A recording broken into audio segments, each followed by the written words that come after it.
में कभी सुना करते थे कि क्रांति भीड़ से नहीं आती, क्रांति तो मुट्ठी भर लोग लाते हैं, और मुट्ठी भर लोग अगर कोई बात उनके गले उतर जाए तो फिर वो आगे से आगे शब्द एक से दूसरी जगह पहुंचता है, और इसी प्रकार क्रांति का सूत्रपात होता है।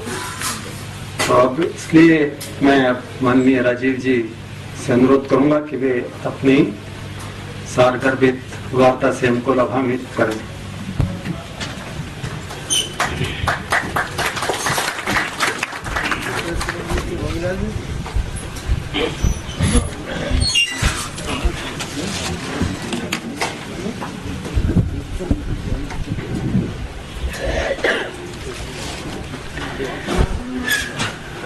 आज की इस विचार गोष्ठी में उपस्थित सभी जयपुर के सम्माननीय नागरिक बंधुओं, मंच पर बैठे हुए आदरणीय श्री धूत जी, रोटरी क्लब के पूर्व प्रांतपाल महोदय, मैं आपके सामने भारत देश की आज की एक बहुत गंभीर विषय पर वार्ता करने की तैयारी में हूँ।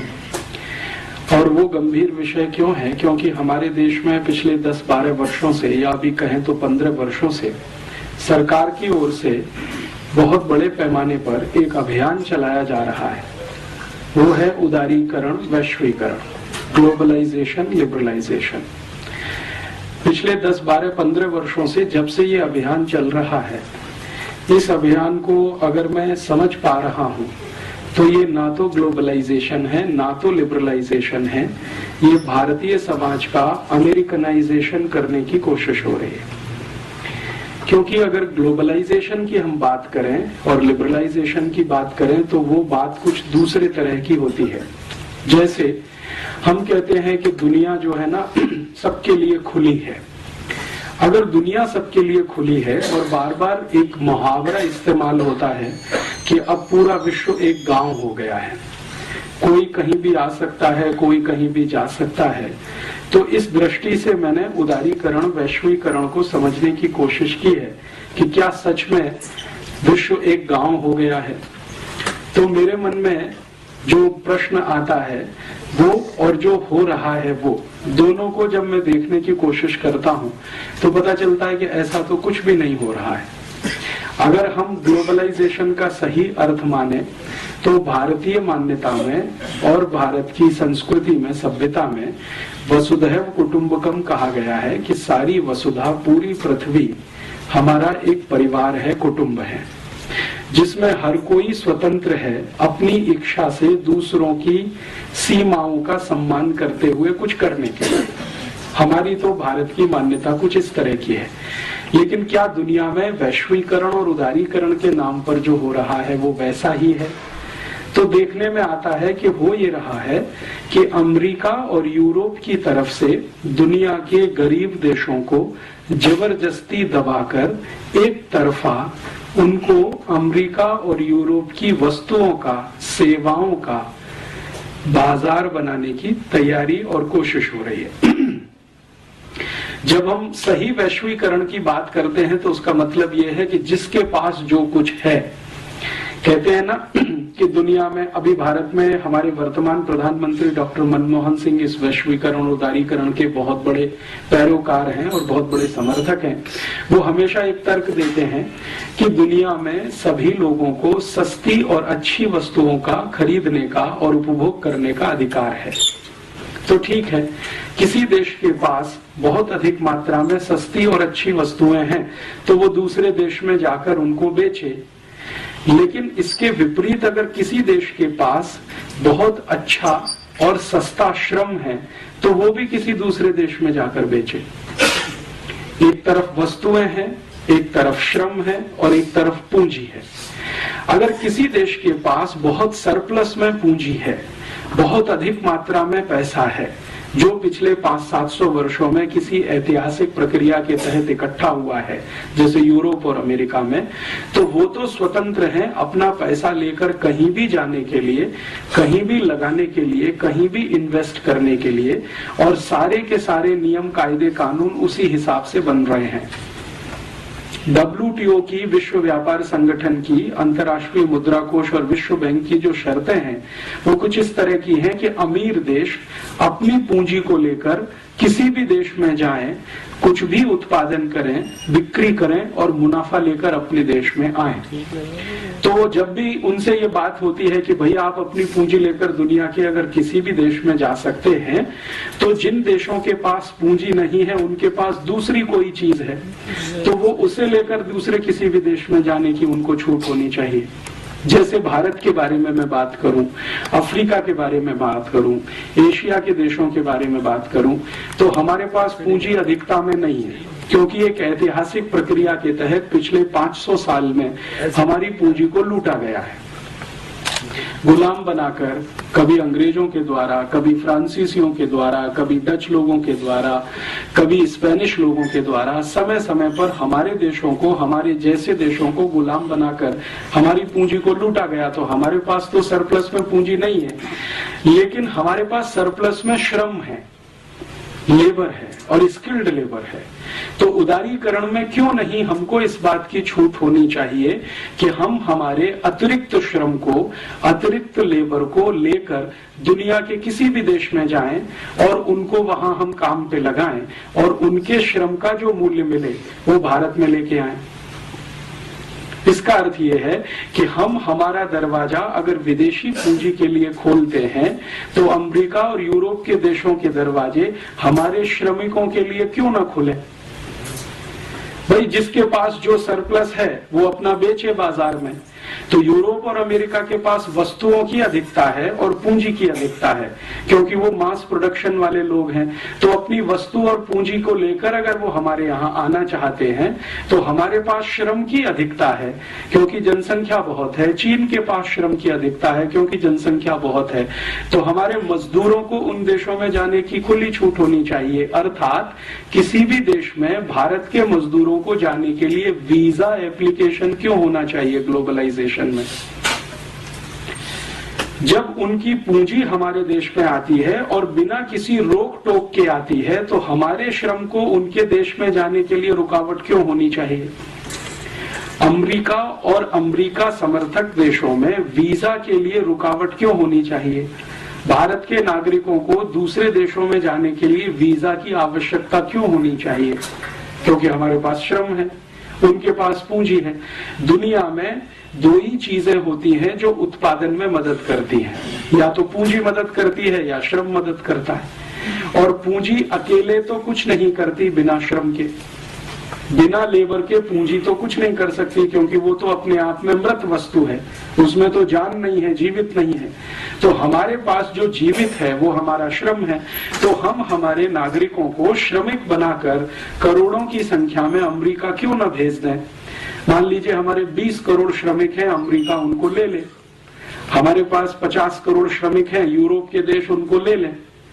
तब हम उनके देश की पूंजी ले लें तो बात बराबर बैठती है, और तब हम उसको ग्लोबलाइजेशन कह सकते हैं कि भाई तुम्हारे पास कुछ अधिक है तो तुम दे रहे हो, हमारे पास कुछ अधिक है तो हम दे रहे हैं तुमको। ये लेन देन अगर बराबर के स्तर पर होता है तब तो कुछ ठीक बैठता है और उसको हम ग्लोबलाइजेशन कह सकते हैं। लेकिन अभी क्या हो रहा है, वास्तविकता ये है कि हमारे श्रमिक अमेरिका ना जा सकें, यूरोप के देशों में ना जा सकें, उसके लिए इतने कठोर वीजा के नियम बनाए गए हैं कि आप आसानी से वीजा ले न सकें। भारत में हर साल 50 लाख से ज्यादा नागरिक अमेरिका के वीजा के लिए एप्लीकेशन देते हैं और उनमें से 45 लाख को एक ही बार में रिजेक्ट कर दिया जाता है। 5 लाख में से सिलेक्शन किया जाता है और उसमें से मुश्किल से 1-8 लाख को या उससे भी कम 70-80 हजार को वीजा दिया जाता है। तो हमारे यहाँ से नागरिक उनके यहाँ नहीं जा सकते, लेकिन उनके यहाँ से पैसा हमारे यहाँ आ सकता है। अच्छा, जब इन देशों के साथ इस तरह की बात होती है तो वो एक तर्क देते हैं। वो ये कहते हैं कि अगर हम भारत और भारत जैसे विकासशील देशों के श्रमिकों के लिए अपने दरवाजे खोल दें तो हमारे देश में तो ओवर पॉपुलेशन हो जाएगा। लेकिन उनकी ये बात सच नहीं है, ये बहुत बड़ा झूठ है, क्योंकि वो देश बहुत कम पॉपुलेशन वाले हैं पहले से ही, तो इसलिए ओवर पॉपुलेशन होने का कोई कारण वहां दिखाई नहीं देता। मैं आपको एक तुलनात्मक तरीके से समझाता हूं। भारत में 110 करोड़ लोग रहते हैं लगभग इस समय, और हमारा जो कुल क्षेत्रफल है उससे 2 गुना ज्यादा क्षेत्रफल अमेरिका के पास है। अमेरिका का क्षेत्रफल पूरे देश का हमारे भारत से लगभग 2 गुना ज्यादा है, और अमेरिका में मात्र 30 करोड़ लोग रहते हैं। इसका मतलब यह है कि अमेरिका में अभी भी 30 करोड़ लोग और रह सकें, इसकी गुंजाइश है। तो क्यों नहीं अमेरिका की सरकार अपने सारे दरवाजे खोलकर दुनिया के देशों से कहती है कि तुम हमारी पूंजी लो और अपने श्रमिक हमें दो। तो भारत से 30 करोड़ श्रमिक हम अमेरिका भेज दें, हम भी थोड़े बैलेंस हो जाएं, वो भी थोड़े बैलेंस हो जाएं। लेकिन अमेरिका 30 करोड़ तो छोड़ दो, 3000 लेने को तैयार नहीं है। अमेरिका से भी ज्यादा क्षेत्रफल कनाडा देश का है। कनाडा का क्षेत्रफल तो अमेरिका से भी ज्यादा है, भारत से तो लगभग 3 गुने से ज्यादा है कनाडा, और आबादी उनकी बहुत कम है। आप जानते हैं कि कनाडा की कुल आबादी 3 करोड़ से भी कम है। तो 3 करोड़ की आबादी है और भारत से 3 गुना क्षेत्रफल है। हम भारत के 110 करोड़ लोग जितने क्षेत्रफल में रहते हैं, कनाडा में 330 करोड़ लोग रह सकते हैं। तो क्यों नहीं कनाडा की सरकार अपने सारे दरवाजे खोलकर भारत और भारत जैसे श्रमिकों को क्यों नहीं आमंत्रित करती? कनाडा के आगे चले, ऑस्ट्रेलिया की बात करें। ऑस्ट्रेलिया का क्षेत्रफल भी भारत से 2.5 गुना ज्यादा है, और ऑस्ट्रेलिया की कुल आबादी मात्र 2 करोड़ है, और हमारी कुल आबादी 110 करोड़ है। माने जितनी क्षेत्रफल में 110 करोड़ लोग रहते हैं, उतने क्षेत्रफल में ऑस्ट्रेलिया में 250 करोड़ लोग रह सकते हैं। तो ऑस्ट्रेलिया की सरकार अपने दरवाजे क्यों नहीं खोलती भारत के सभी श्रमिकों के लिए कि आप आओ, हमारे यहाँ बस जाओ, क्योंकि हमारे पास बहुत बड़ा क्षेत्रफल है, संसाधन भी बहुत है। क्योंकि ऑस्ट्रेलिया की पूंजी भारत में आ रही है, तो भारत का अतिरिक्त श्रम ऑस्ट्रेलिया जा रहा है, ग्लोबलाइजेशन हो रहा है। और एक उदाहरण देता हूं, ऑस्ट्रेलिया के नजदीक में एक देश है न्यूजीलैंड, उसका भी क्षेत्रफल भारत से ज्यादा है, और सौभाग्य दुर्भाग्य जो भी है वहां रहने वाले लगभग 1 करोड़ के आसपास है, 1.25 करोड़ है। तो क्यों नहीं न्यूजीलैंड की सरकार ये कहती है कि आप आओ, आपके लिए सारे दरवाजे खुले हैं, हमारे पास पूंजी ज्यादा है, आपके पास श्रम ज्यादा है, आप अपने श्रमिकों को न्यूजीलैंड भेज दो, हम उनको खपा लेंगे, क्योंकि हमारे पास बहुत सारे रिसोर्सेज भी हैं और बहुत जमीन भी है। और ये जो न्यूजीलैंड है, ऑस्ट्रेलिया है, कनाडा है, ऐसे दुनिया में 145 देश हैं जिनकी जनसंख्या 1 करोड़ के आसपास है, और ये 145 देश 1-1 करोड़ के आसपास की जनसंख्या में रहते हैं। और भारत और चीन जैसे जो देश, 2 देश जहां की कुल जनसंख्या लगभग 250 करोड़ के आसपास है, वो इनसे कम क्षेत्रफल में रहते हैं। तो चीन और भारत के पास श्रम बहुत है, एशिया के पास श्रम बहुत है, तो एशिया के श्रमिकों के लिए यूरोप और अमेरिका के दरवाजे खुले, तो हम उनकी पूंजी के लिए अपना दरवाजा खोलें, तब तो बात बनती है ग्लोबलाइजेशन, उदारीकरण, वैश्वीकरण, जिसको हम ईमानदारी से कहें। लेकिन अभी क्या हो रहा है? अभी ऐसा नहीं हो रहा है। अभी जो हो रहा है पिछले 12-15 वर्षों से वो ये कि भारत के श्रमिक और चीन के श्रमिक, बांग्लादेश के श्रमिक या पाकिस्तान के श्रमिक यूरोप के देशों में घुस नहीं सकते। इतने कठोर वीजा के कानून पिछले 10-12 वर्षों में बनाए गए, और ना सिर्फ कठोर कानून बनाए गए हैं बल्कि बेईमानी भी शुरू की गई है। बेईमानी क्या शुरू की गई है? मैंने आपसे कहा कि 50 लाख हिंदुस्तानी हर साल अमेरिका के लिए वीजा एप्लीकेशन देते हैं, उनमें से 45 लाख को तो रिजेक्ट कर दिया जाता है। लेकिन आप जानते हैं कि वीजा एप्लीकेशन करते समय फीस देनी पड़ती है, और औसतन फीस अगर आप $500 मान लें क्योंकि अलग अलग कैटेगरी के वीजा हैं और अलग अलग तरह की फीस है। तो हम सामान्य रूप से माने कि $500 की फीस एक एप्लीकेशन के साथ हमको देनी है, तो 50 लाख एप्लीकेशन में $500 का मल्टीप्लिकेशन कर लें। तो आप कल्पना करें कि हम हजारों, लाखों, करोड़ों डॉलर वीजा एप्लीकेशन फीस के साथ दे रहे हैं। तो जब वीजा हमारा रिजेक्ट किया जा रहा है तो ईमानदारी के साथ हमारी फीस वापस होनी चाहिए।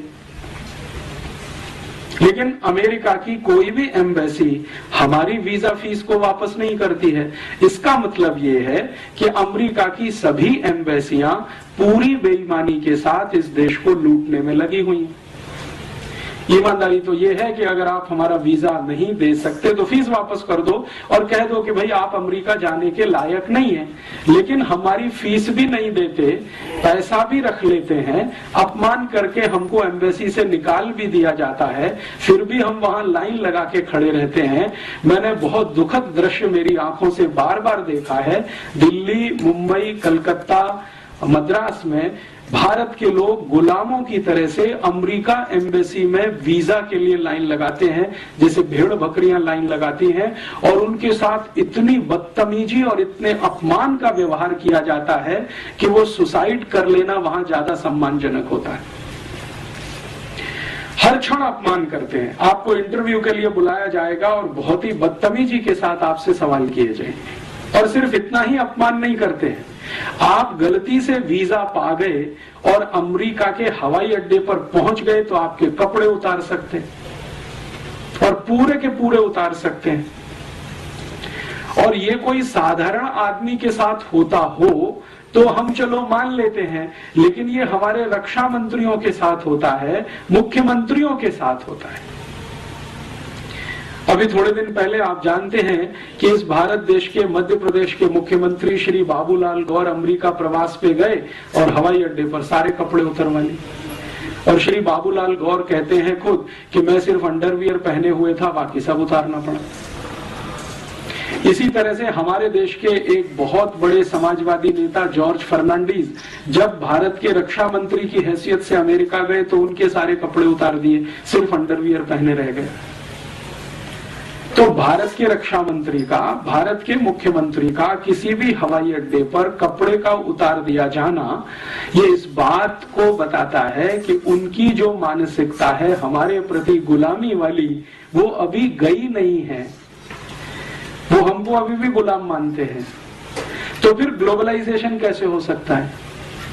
जो भी कुछ हो रहा है वो अमेरिकनाइजेशन ही हो रहा है। वहां से तो सब कुछ यहाँ आए, वहां की कंपनियां यहाँ आए, वहां की सेवा करने वाली संस्था यहाँ आए, वहां के विशेषज्ञ यहाँ आए, डॉक्टर्स आए, चार्टर्ड अकाउंटेंट्स आए, इंजीनियर्स आए, वहां के एडवोकेट्स भारत में आए, सब कुछ वहां का यहाँ आए। वहां की दाल आए, चावल आए, चना आए, मटर आए, वहां की सब्जियां आए, सब कुछ। यहाँ से कुछ ना जाए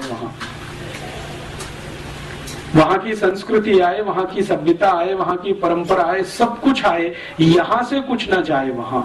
तो ये तो कुछ ग्लोबलाइजेशन नहीं है और ये तो कुछ लिबरलाइजेशन भी नहीं है। और ग्लोबलाइजेशन और लिबरलाइजेशन के सही शब्दों को अगर अर्थ करना सीखें, उदारीकरण और वैश्वीकरण की सही परिभाषा करना सीखें, तो हमारे यहाँ संस्कृति में बहुत विस्तार पूर्वक कहा गया वसुधैव कुटुंबकम, मतलब पूरी दुनिया आपके लिए परिवार जैसी है। माने दुनिया के साथ आप परिवार जैसा व्यवहार करें। तो परिवार में जिस तरह का व्यवहार होता है वैसा आप दुनिया के साथ करें। ये भारतीयता और भारतीय परंपरा या भारतीय मान्यता में है। लेकिन वो व्यवहार कैसे करें? वो तो परिवार मानते नहीं है। वो तो मानते हैं कि आप गुलाम हैं, पहले भी थे, आज भी हैं, और आपकी गर्ज है जो आप अमेरिका आने के लिए वीजा एप्लीकेशन लगाते हैं। अमेरिका सरकार की कोई गर्ज नहीं है आपको बुलाने की। तो ये तो एक तरफा मामला है, ये तो दो तरफा है नहीं। तो एक तरफा मामले में तो ना तो लिबरलाइजेशन होता है, उदारीकरण होता है, ना तो वैश्वीकरण होता है। उसमें जो होता है वो करण वो होता है जिस देश से सब कुछ आ रहा है और यहां से कुछ नहीं जा पा रहा है। यहां से कुछ भी हम भेजें जैसे हम अंगूर भेजें, आम भेजें, टमाटर भेजें, गाजर भेजें, मूली भेजें, तो वहां से रिजेक्ट हो जाता है और वो आरोप ये लगाते हैं कि आपने इसमें बहुत यूरिया, बहुत डीएपी, बहुत सुपर फॉस्फेट मिला दिया, बहुत सारा पेस्टिसाइड मिला दिया, अब ये जहर हो गया है, तो भारत का तो हम ये नहीं ले सकते। लेकिन वहां का कोई भी जहर यहाँ बिक सकता है। पेप्सी कोला बिक सकता है, कोका कोला बिक सकता है, पिज्जा बिक सकता है, बर्गर बिक सकता है, हॉट डॉग, कोल्ड डॉग बिक सकता है। हमारे देश की कई वैज्ञानिक संस्थाओं ने पेप्सी कोक को जहर घोषित किया है, फिर भी बिक सकता है। तो वहां का कुछ भी बिके, यहाँ का अंगूर भी अमेरिका में ना बिक सके, आम भी ना बिक सके, गाजर, टमाटर, मूली भी ना बिक सके। तो ये सारा मामला जो है ना तो वैश्वीकरण का है, ना उदारीकरण का है, ये सारा अमरीकीकरण का है। और इस अमरीकीकरण को हमारे देश के वर्तमान प्रधानमंत्री ने और हमारे देश के वर्तमान वित्त मंत्री ने, दोनों ने अलग अलग समय पर बिल्कुल ठप्पा लगा के सिद्ध कर दिया कि हम जो कर रहे हैं वो वास्तव में भारत का गुलामीकरण ही है। मैं आपको इसका एक ठोस उदाहरण देता हूं। हमारे वर्तमान प्रधानमंत्री डॉक्टर मनमोहन सिंह 8 जुलाई 2005 को लंदन गए। लंदन में एक बड़ी विश्वविद्यालय है, उसको ऑक्सफोर्ड कहते हैं। हमारे वर्तमान प्रधानमंत्री ऑक्सफोर्ड में पढ़े हैं, ऐसा वो बड़े गर्व से कहते हैं। ठीक है, अब वो जो ऑक्सफोर्ड ने उनको एक डॉक्टरेट का डिग्री दिया, एक तो वो पहले ले चुके हैं पीएचडी करते हुए, अभी एक दूसरा डॉक्टरेट उनको दिया ऑक्सफोर्ड विश्वविद्यालय ने सम्मान के रूप में। तो उस डिग्री को लेने के लिए वो गए और वहां जो कार्यक्रम था ऑक्सफोर्ड यूनिवर्सिटी में, उसमें उनके साथ मंच पर ब्रिटेन की महारानी भी थी, ब्रिटेन के प्रधानमंत्री भी थे टॉनी ब्लेयर, और ब्रिटेन की सरकार के कुछ महत्वपूर्ण अधिकारी भी थे। महारानी का, जैसा आप जानते हैं, ब्रिटेन में आज भी राजा के जैसा ही रुतबा है। उनका जो कुर्सी होता है वो सबसे ऊंचा बनाया जाता है, बाकी सबका कुर्सी उससे नीचा रहता है। तो मनमोहन सिंह और टॉनी ब्लेयर का कुर्सी नीचा था, रानी का कुर्सी ऊंचा था, तो थोड़े ऊंचाई के पोडियम पर वो बैठी हुई थी, पेडेस्ट्रल पे। मनमोहन सिंह साहब ने 44 मिनट वहां भाषण दिया और उसकी रिकॉर्डिंग बीबीसी ने किया, और बीबीसी ने ब्रिटेन में तो उसको डायरेक्ट टेलीकास्ट किया, लेकिन थोड़े दिन के बाद हिंदुस्तान में भी हमें वो देखने को मिल गया। 2-3 दिन के बाद उन्होंने यहाँ भी दिखा दिया। वो भाषण मैंने देखा तो मैं तो दंग रह गया। मनमोहन सिंह ने अपने 44 मिनट के पूरे भाषण में जो कुछ कहा वो किसी भी स्वाभिमानी भारतीय के लिए शर्म से डूब मरने जैसा है। उन्होंने कहा कि हम भारतवासियों से तो बहुत बड़ी गलती हो गई जो हमने अंग्रेजों को भगा दिया अपने देश में से। ये उनका ऑक्सफोर्ड यूनिवर्सिटी में भारत के प्रधानमंत्री के रूप में वक्तव्य है कि हमसे तो बहुत बड़ी गलती हो गई जो हमने अंग्रेजों को भगा दिया। तो क्यों हो गई ये गलती? तो वो कह रहे हैं कि अंग्रेजों की सभ्यता ने तो हमको बहुत कुछ सिखाया है, अंग्रेजों की संस्कृति से तो हमको बहुत कुछ सीखने को मिला है, अंग्रेजी शिक्षा से तो हमें बहुत कुछ लाभ हुआ है, अंग्रेजी विज्ञान और तकनीकी ने तो हमें बहुत ऊंचा उठाया है। हम तो भारतवासी अंग्रेजों के आने के पहले अंधकार युग में रहते थे, अंग्रेजों ने हमको प्रकाश में लाया। तो इसलिए अंग्रेजों की सभ्यता, उनकी संस्कृति, उनकी परंपरा, उनकी भाषा, उनका रहन सहन, और उसके भी आगे जाकर उन्होंने कहा कि अंग्रेजों की न्याय व्यवस्था न होती तो हमको तो मालूम नहीं था न्याय कैसा होता है। जो अंग्रेजों की अंग्रेजी नहीं होती तो हम तो दुनिया के ज्ञान से बिल्कुल वंचित थे, हमको तो ज्ञान भी नहीं होता। इतनी बातें 44 मिनट में वो बोल गए। उनका जो पहला ही वाक्य है, अगर हम उसको ठीक से समझने की कोशिश करें कि हमसे तो गलती हो गई जो हमने अंग्रेजों को भगा दिया, इसका सीधा सा मतलब ये है कि अंग्रेजों को भगाने वाले जितने भी भारतीय थे वो सब मनमोहन सिंह की नजर में गलत हैं। अर्थात महात्मा गांधी गलत हैं, भगत सिंह गलत हैं, ऊधम सिंह गलत हैं, चंद्रशेखर आजाद गलत हैं, तात्या टोपे गलत हैं, झांसी की रानी गलत है, कित्तूर चेन्नम्मा गलत है। भारत में 6,40,000 क्रांतिकारी थे जिन्होंने अंग्रेजों को भगाने के लिए अपना बलिदान किया। उन सबका अपमान मनमोहन सिंह ने एक वाक्य में कर दिया कि हमसे तो गलती हो गई जो हमने अंग्रेजों को भगा दिया। नहीं भगाते तो शायद और अच्छा होता भारत, जो आज का भारत है ये और अच्छा होता माने मनमोहन सिंह की नजरों में भारत और 1947 से 2005 तक अंग्रेजों का ही गुलाम रहता, हमारी नजरों में गुलाम रहता, मनमोहन सिंह की नजरों में विकास करता हुआ एक देश होता। क्योंकि विकास करना तो हमने अंग्रेजों से ही सीखा, ये मनमोहन सिंह की पक्की मान्यता है। ये उसको वो ऐतिहासिक संदर्भ में तो नहीं, लेकिन अर्थशास्त्र के रूप में वो सिद्ध करते हैं अपने सभी व्याख्यानों में, लिखते भी हैं, बोलते भी हैं, करते भी हैं। अभी भारत में शायद मनमोहन सिंह से ज्यादा अंग्रेजियत वाला दूसरा कोई व्यक्ति मिलेगा जिसको आप टॉर्च लेके ढूंढो जो इतना पक्का अंग्रेज होगा। अंग्रेज भी सोचेंगे तो अपने पर शर्म करेंगे कि हमसे ज्यादा पक्का अंग्रेज तो ये है जो भारत का प्रधानमंत्री रहते हुए ये सब करता है। अच्छा, 44 मिनट का भाषण बोल देने के बाद जब उनको डिग्री दी गई तो उसके एक कदम आगे जाकर उन्होंने क्या किया, मैंने आपको कहा ना कि विक्टोरिया जो उनकी रानी है वो बैठी हुई थी, उसका मंच थोड़ा ऊंचा था, तो मनमोहन सिंह उसके पास गए, लिटरली घुटनों के बल उसके सामने बैठे और वो कागज हाथ में लिए हुए। जैसे हम किसी भगवान के सामने घुटने में बैठकर वो जो प्रणाम करते हैं ना, मनमोहन सिंह ने ठीक उसी अदा में, स्टाइल में विक्टोरिया को प्रणाम किया, घुटनों पे बैठकर, आगे झुककर। इतनी गुलामी अभी तक भारत में है प्रधानमंत्री स्तर के नेता में। अगले दिन लंदन के बहुत सारे अखबारों में बहुत कुछ छपा और एक अखबार ने तो सीमा तोड़कर लिखा कि अभी हमें सोचना पड़ेगा कि भारत आजाद हो गया है हमारी गुलामी से। एक अखबार ने लिखा कि अगर मनमोहन सिंह एक व्यक्ति के रूप में इंग्लैंड आए, लंदन आए और उनको कोई डॉक्टरेट दी जाए और उसको वो स्वीकार करें और रानी के चरणों में बैठकर प्रणाम करें तो वो सामान्य है, सामान्य व्यक्ति के रूप में। लेकिन भारत के प्रधानमंत्री के रूप में अगर वो आए हैं और इस तरह का व्यवहार करते हैं तो हमें ये सोचना पड़ेगा कि भारत स्वतंत्र हो गया है।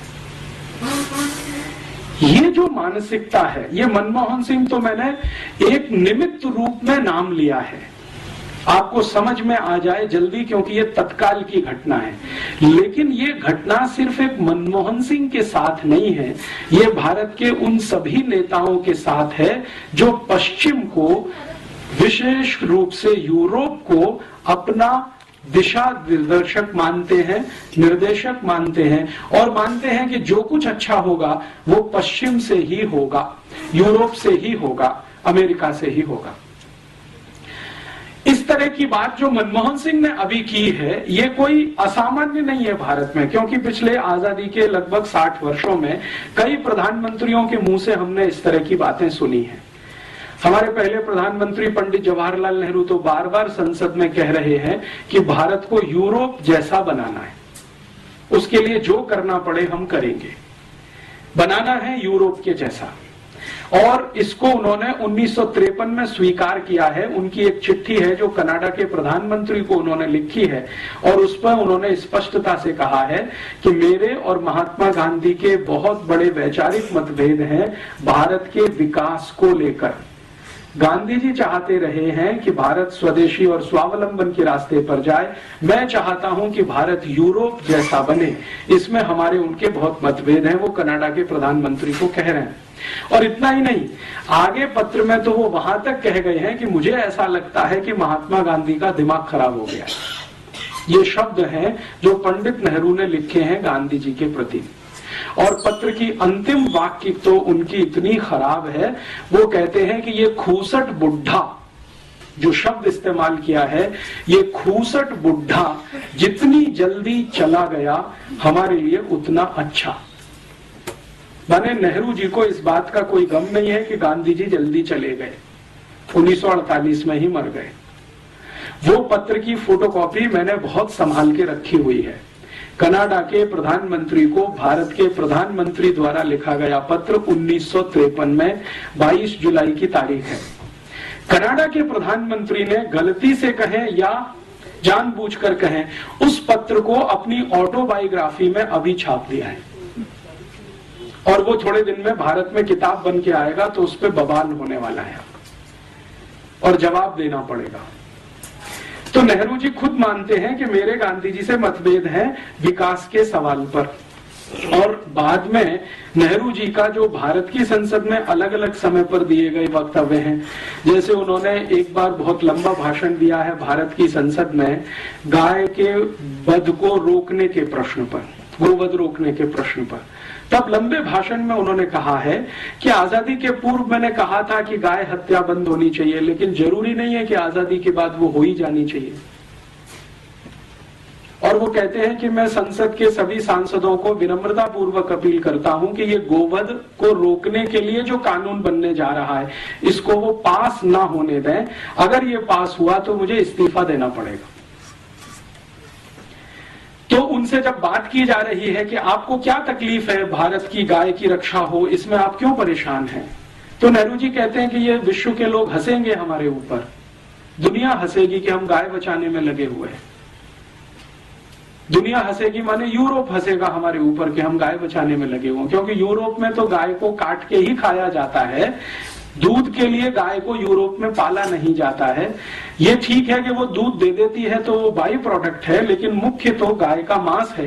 तो दुनिया के यूरोप और अमेरिका के लोग तो हंसेंगे और हमको तो यूरोप जैसा ही होना है, तो गो हत्या क्यों बंद होनी चाहिए भारत में।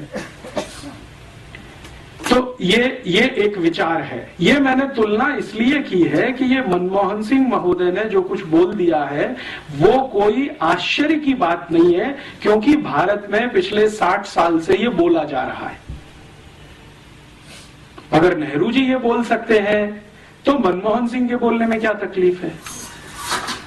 और आप कहेंगे जी ये नेहरू जी और मनमोहन सिंह तक सीमित है, तो ये ऐसा नहीं है।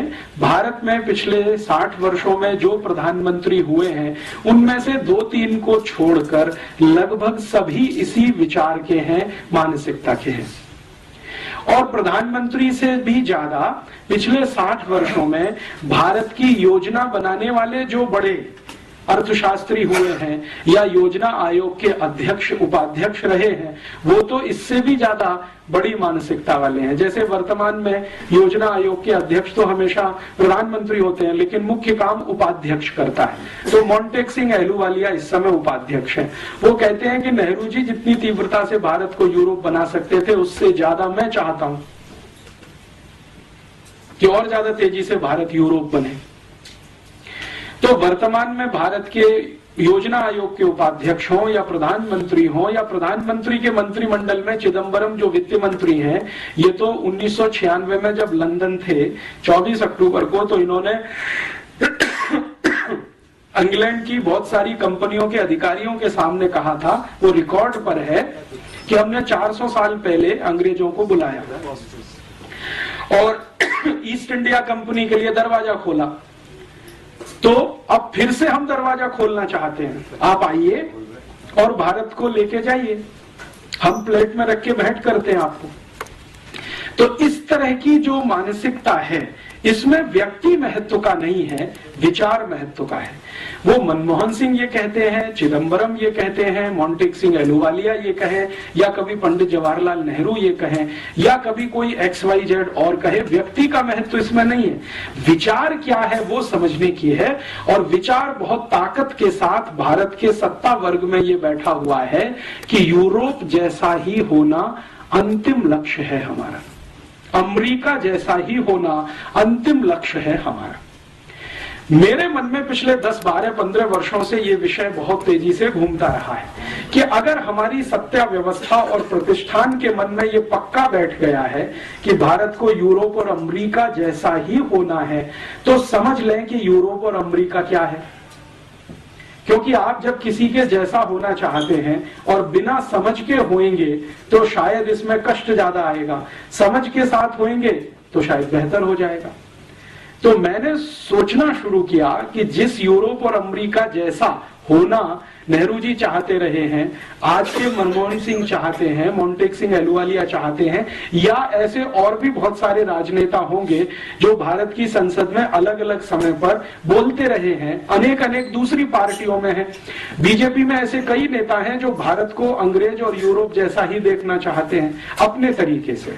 कांग्रेस में ऐसे बहुत हैं, और अब जनता दल में भी ऐसे बहुत हैं, समाजवादी पार्टी में भी बहुत हैं, और अब तो कम्युनिस्टों के बीच में भी एक ही लॉबी है, वो ये कहती है कि भारत को होना तो यूरोप और अमेरिका की ही तरह से है, लेकिन मार्क्सवाद के रास्ते पर, साम्यवाद के रास्ते पर। होना तो आपको वैसा ही है, लेकिन मार्क्सिज्म से होकर, साम्यवाद से होकर आप वहां तक जाइए।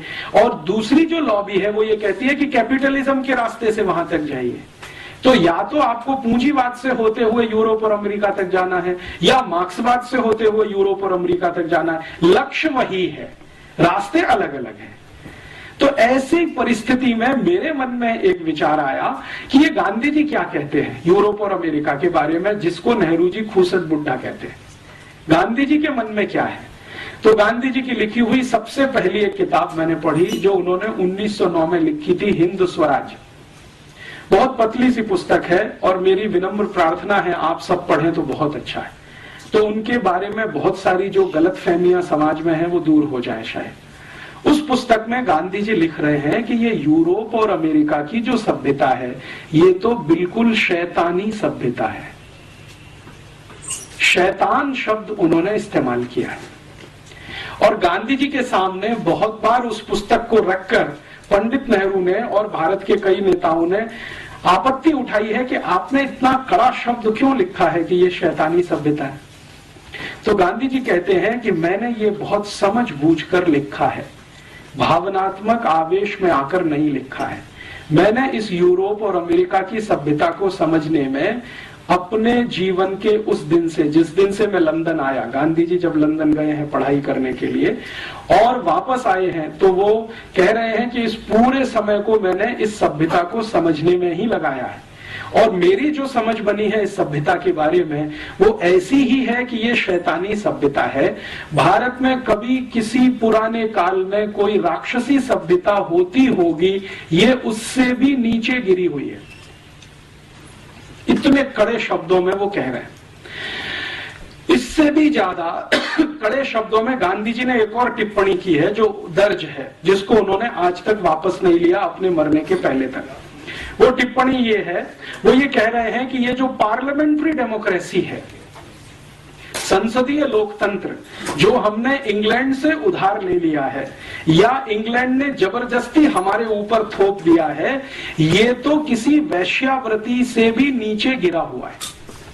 गांधी जी कहते हैं कि वैश्यावृत्ति करना संसदीय लोकतंत्र में जाने से बेहतर है। इतने कड़े शब्द हैं उनके।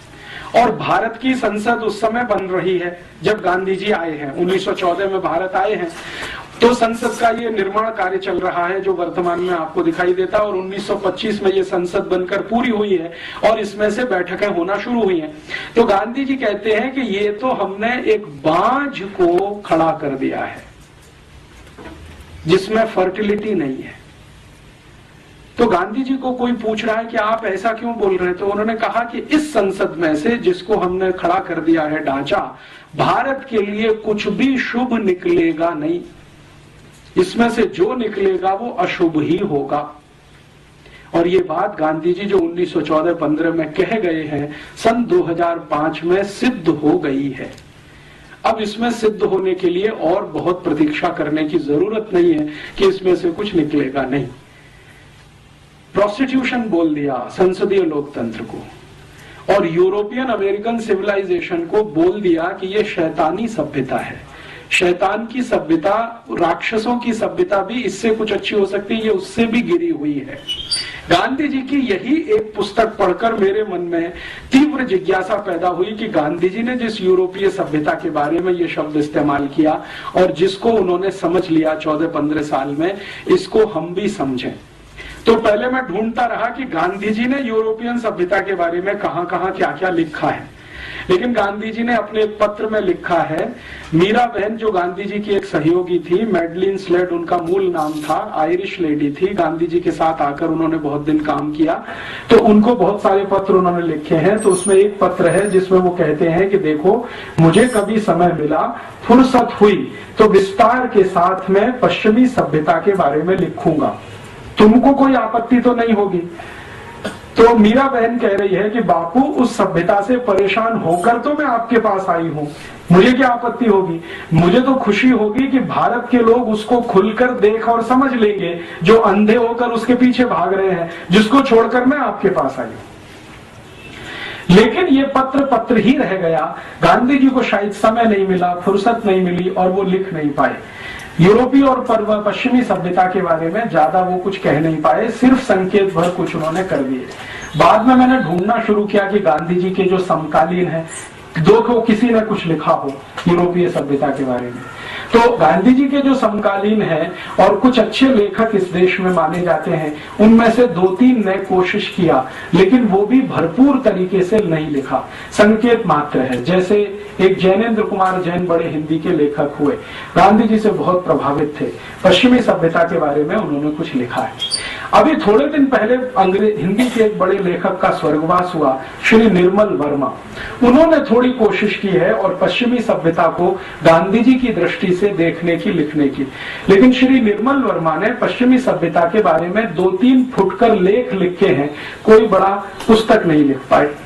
ऐसे हमारे देश में कुछ और भी हिंदी के लेखक हुए, कुछ कन्नड़ के हैं, तमिल तेलुगु में है। तेलुगु के एक बड़े लेखक हैं शास्त्री, वासुदेव शास्त्री करके, जो नारायण ये पीवी नरसिम्हा राव मंत्रिमंडल में कुछ समय तक उनके सलाहकार में थे। वो भी कुछ लिख कर गए हैं, लेकिन वैसा नहीं जैसा गांधी जी चाहते। मैंने बहुत ढूंढा भारत में, ज्यादा कुछ नहीं मिला। तो मैंने फिर सोचा कि अब कहां से लें। तो मेरे मन में आया कि जिन्होंने ये पश्चिम की सभ्यता बनाई है, उन्हीं से क्यों ना लें, डायरेक्ट उन्हीं से लें। भारत का कोई लेखक कुछ लिखता है उसके बारे में, उससे अच्छा ये है कि पश्चिम के लेखकों ने अपनी सभ्यता के बारे में जो लिखा है उसी को इकट्ठा करें। आप जानते हैं कि ये पूरी की पूरी पश्चिमी सभ्यता या यूरोपियन सभ्यता या अमेरिकी सभ्यता, जो भी नाम ले, इसका सबसे बड़ा अथॉरिटी अगर कोई माना जाता है पूरी दुनिया में, वो है प्लेटो। प्लेटो के बारे में दुनिया के सभी दार्शनिक एक वाक्य कहते हैं और वो बहुत महत्व का है, बहुत महत्व का है। वो वाक्य है, the whole of the European civilisation is a footnote of Plato. The whole of the European civilisation is a footnote of प्लेटो।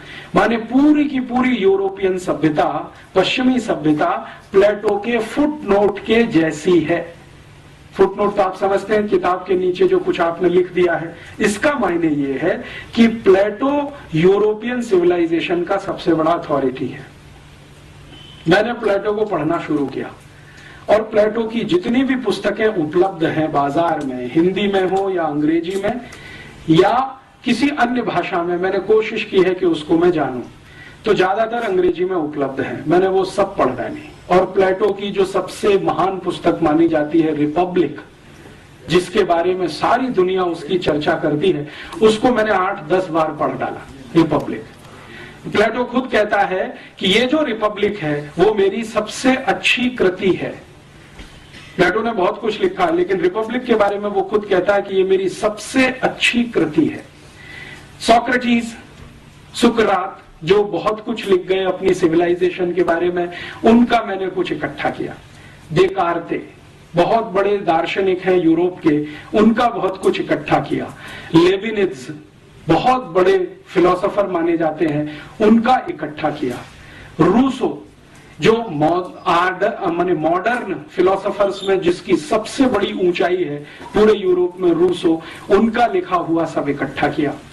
और यूरोप की अलग अलग विश्वविद्यालयों में अलग अलग समय पर उनकी सभ्यता के बारे में जो रिसर्चेस हुए हैं, उनके पेपर्स भी इकट्ठे किए।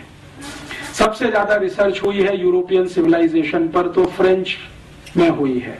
फ्रांस की जो यूनिवर्सिटी है लियों में जो सबसे बड़ी विश्वविद्यालय पेरिस यूनिवर्सिटी जिसको कहते हैं, उसमें सबसे ज्यादा काम हुआ है यूरोपियन सिविलाइजेशन पर। वहां से कुछ पेपर्स इकट्ठे किए, उसके बाद थोड़ा बहुत लंदन में हुआ है, ऑक्सफोर्ड में काम हुआ है, वहां से इकट्ठे किए, और अमेरिका में जो सबसे बड़ी यूनिवर्सिटी मानी जाती है हार्वर्ड, वहां से कुछ पेपर्स इकट्ठे किए।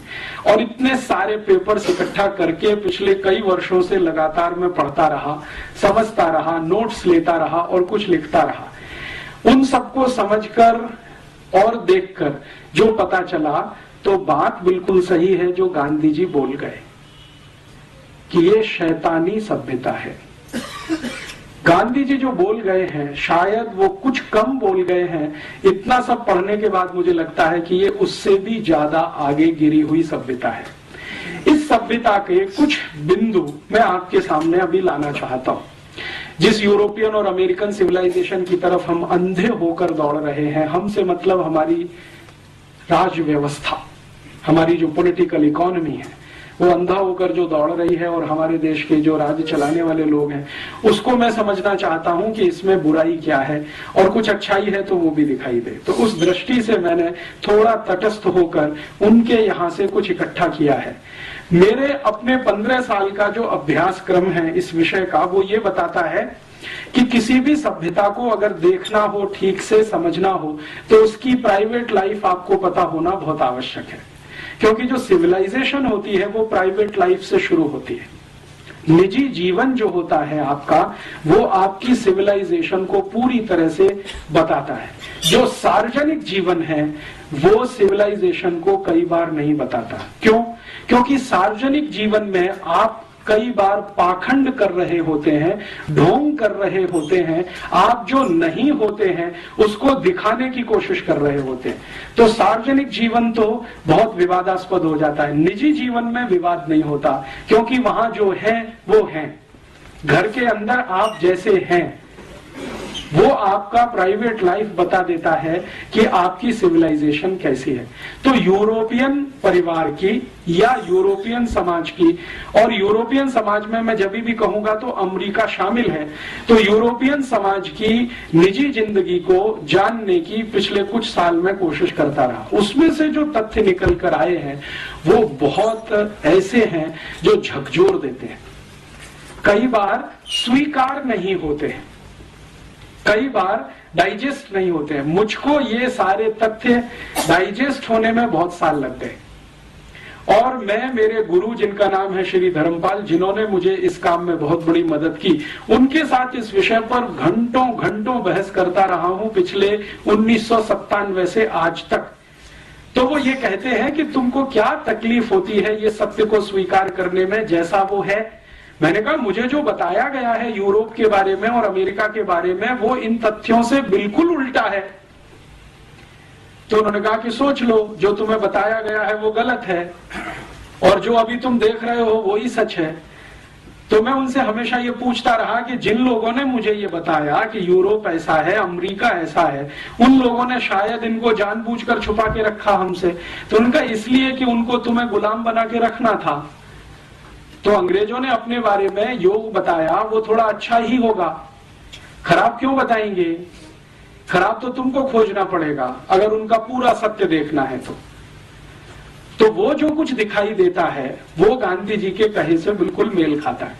अभी मैं यूरोपियन सभ्यता के बारे में आगे बढ़ूं उससे पहले एक सत्य उनका आपके सामने उद्घाटित करूं। वो आप सब जानते हैं, लेकिन ध्यान में लाने के लिए, यूरोप जो है वो एक खास तरह के वातावरण में रहने वाला इलाका है। खास तरह का वातावरण माने जहां ठंड बहुत होती है, तापमान बहुत बार -20 डिग्री सेंटीग्रेड से भी नीचे चला जाता है, कई बार -40 डिग्री सेंटीग्रेड हो जाता है। दुनिया में माना जाता है कि 0 डिग्री तापमान जो है ना सबसे न्यूनतम है, लेकिन वो -20 उससे भी नीचे है, -40 और ज्यादा नीचे है। तो कई बार -20 -40 डिग्री सेंटीग्रेड टेम्परेचर हो जाए और वो 2-2 3-3 महीने तक लगातार रहे, तो आप कल्पना करिए कि कैसा इलाका होगा। भयंकर ठंड वाला, बर्फ वाला इलाका है। यूरोप में 23 देश तो ऐसे हैं जहां साल में 9 महीने सूर्य का प्रकाश जमीन पर नहीं आता। 23 देशों में तो सूर्य का प्रकाश 9 महीने तक जमीन पे नहीं आता। परिणाम क्या होगा? जिन देशों में 9 महीने तक सूर्य का प्रकाश जमीन पर नहीं आएगा, वहां की जमीन में घास का तिनका कैसे उगेगा? क्योंकि पूरा का पूरा जो साइंस है, बोटेनिकल और प्लांट वैरायटीज का जो साइंस है, वो तो ये कहता है कि बिना सूर्य के प्रकाश के जमीन से अंकुरण नहीं होता। बीज आप कितना भी डालो, लेकिन उसमें अंकुरण होने के लिए जो गर्मी चाहिए वो गर्मी सूर्य ही देता है। तो बीज तो आपने डाल दिया, लेकिन अंकुरण की ताकत तो सूर्य के प्रकाश में है। 9 महीने तक सूर्य का प्रकाश जिस क्षेत्र में नहीं आएगा, वहां 9 महीने तक तो जमीन में से कुछ नहीं उगेगा। तो यूरोप के 23 देशों में साल में 9 महीने जमीन में से कुछ उत्पादन नहीं होता, और 6 महीने तक तो बर्फ ही बर्फ रहती है। और बर्फ भी इतनी होती है कि उसको काट कर हटाना उनके जिंदगी का सबसे बड़ा काम है। आज आप कनाडा चले जाइए, इस समय ऑस्ट्रेलिया चले जाइए, न्यूजीलैंड चले जाइए, फ्रांस में चले जाइए, तो वहां की सरकारों की बहुत सारी संस्थाएं और प्रशासन बर्फ हटाने के काम में ही रात दिन लगा रहता है, ताकि सड़क को चलने लायक बनाया जा सके। और यूरोप में ज्यादातर घर जो होते हैं, वहां दरवाजे 2 तरह के हैं। एक तो आपका फ्रंट डोर है और एक छत के ऊपर से है। कई बार बर्फ इतनी होती है कि सामने का दरवाजा बंद होता है सड़क वाला, तो छत के ऊपर के दरवाजे से जाना पड़ता है। ऐसा इलाका है। तो उससे मैं एक ही बात आपके ध्यान में लाना चाहता हूं, बहुत ठंडी वाला इलाका है, बहुत सर्दी वाला इलाका है, ठंड सबसे ज्यादा होती है। गर्मी क्या होती है ये यूरोप के लोगों को अंदाजा नहीं है। कभी तापमान गर्मियों में 30 डिग्री के ऊपर चला जाए तो हाय तौबा हो जाती है। तो ऐसा एक क्षेत्र है, विशेष क्षेत्र है। ये अच्छा है खराब है मैं नहीं कह रहा हूं, मैं सिर्फ एक बात कह रहा हूं कि वो एक विशेष क्षेत्र है जो बहुत ठंडी में रहता है। तो एक कल्पना मेरे मन में आती है जो सच दिखाई देती है। लगातार लोग अगर ऐसे इलाके में रहते हैं तो शायद वो भी बर्फ जैसे ही ठंडे होते हों। सालों साल सालों साल सालों साल अगर आपको रहना पड़े, पीढ़ी दर पीढ़ी, पीढ़ी दर पीढ़ी, पीढ़ी दर पीढ़ी, कोई 10-20 साल का कहानी नहीं है, 2000, 2500, 3000 साल का कहानी।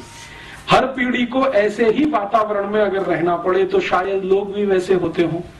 बर्फ जैसे ठंडा होने का मतलब है मानसिकता के स्तर पर, माने भावनात्मक कम होना, रागात्मक कम होना, सहृदयात्मक कम होना, क्योंकि ये तो सब गर्म देशों की निशानियां हैं। और बहुत बार मैं मेरे मन में एक प्रश्न उठाता रहता हूं कि ये यूरोप का पूरा इलाका एक भी किसी सभ्यता को जन्म नहीं दे पाया अपने के बाद, और एक भी धर्म को नहीं दे पाया अपने के बाद। उनका अपना धर्म जिसको आज वो मानते हैं वो भी एशिया से गया है, जिसको क्रिश्चियनिटी कहा जाता है, वो यूरोप में नहीं है।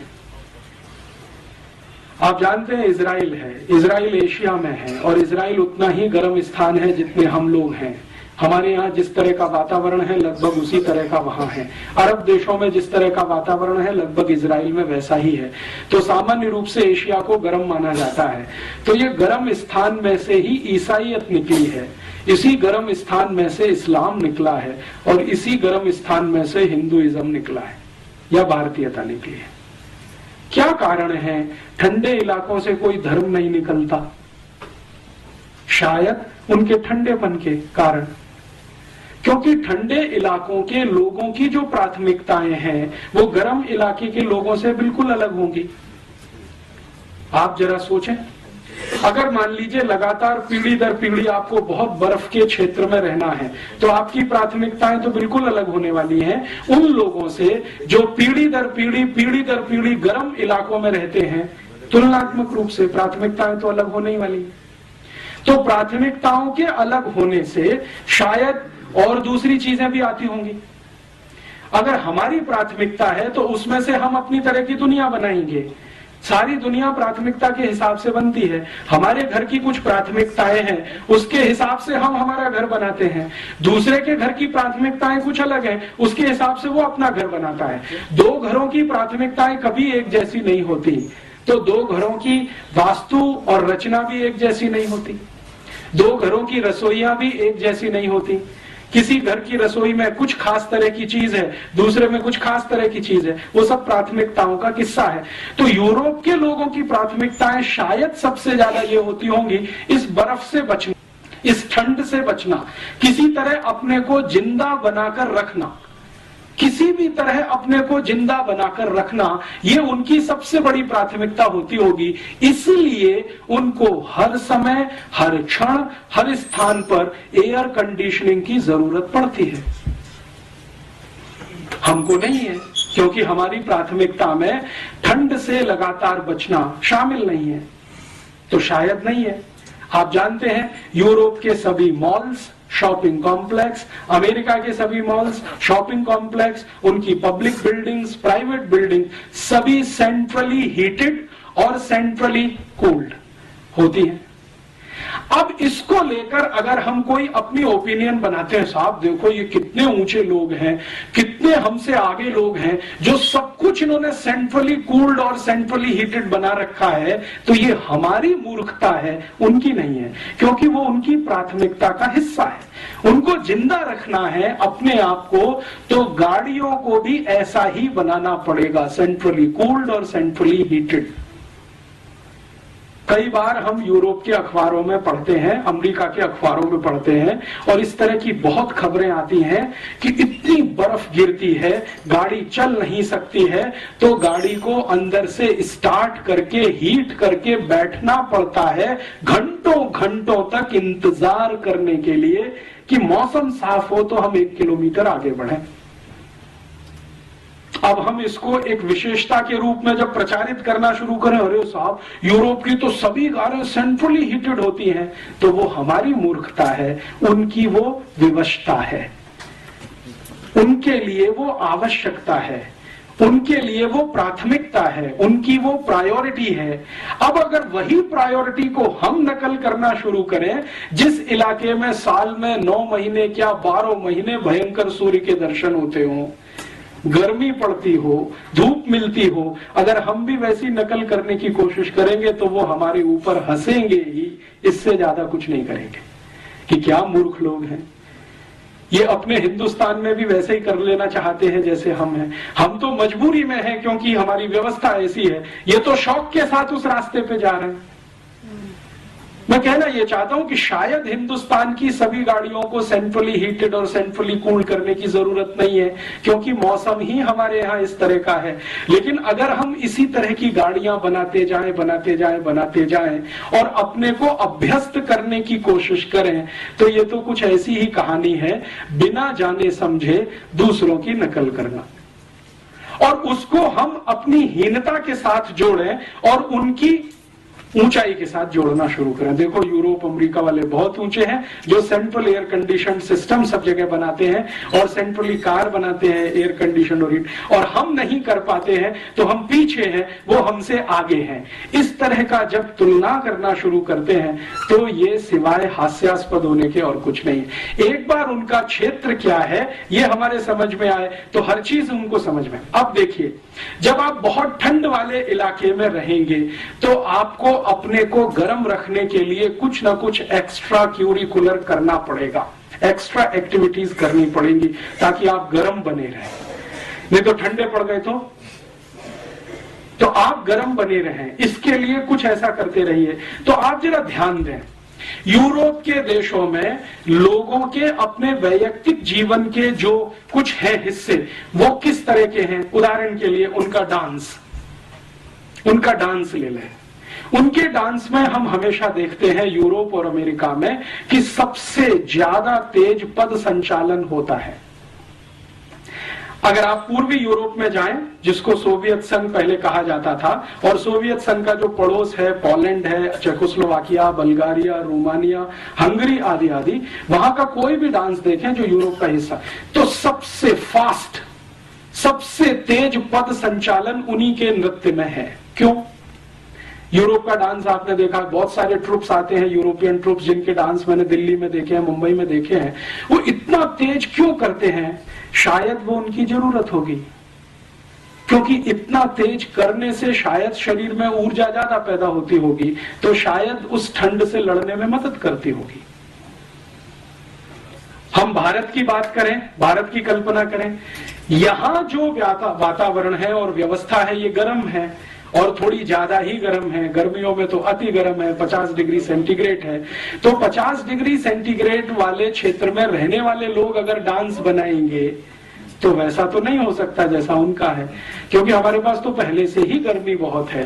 तो हमारे डांस जितने होंगे उसके जो पद संचालन होंगे वो बहुत सॉफ्ट होंगे, कम होंगे, धीमे होंगे, रिदम भी उतना ही धीमा होगा, पद भी उतने ही धीमे रखे जाएंगे, संचालन भी उतना ही धीमे होगा।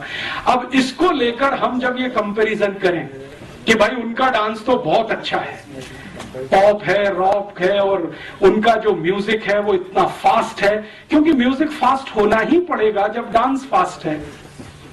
आप ऐसा तो नहीं कर सकते कि डांस उनका फास्ट है और म्यूजिक स्लो हो जाए, ये तो होने वाला नहीं है। होएगा तो बैठेगा नहीं, कहीं सामंजस्य नहीं बैठेगा। तो उनको अपना सामंजस्य बिठाना है, डांस फास्ट करना है तो म्यूजिक फास्ट रखना पड़ेगा, तो म्यूजिक भी वैसा ही है। तो हम बार बार ये कहते हैं यार ये तो यूरोपियन म्यूजिक बहुत फास्ट है, समझ में नहीं आता, तो सुनते क्यों है, जरूरत क्या है उसकी। उस ठंडे क्षेत्र के लोगों की जो निजी जिंदगी है वो कैसी है, प्राइवेट लाइफ कैसी है।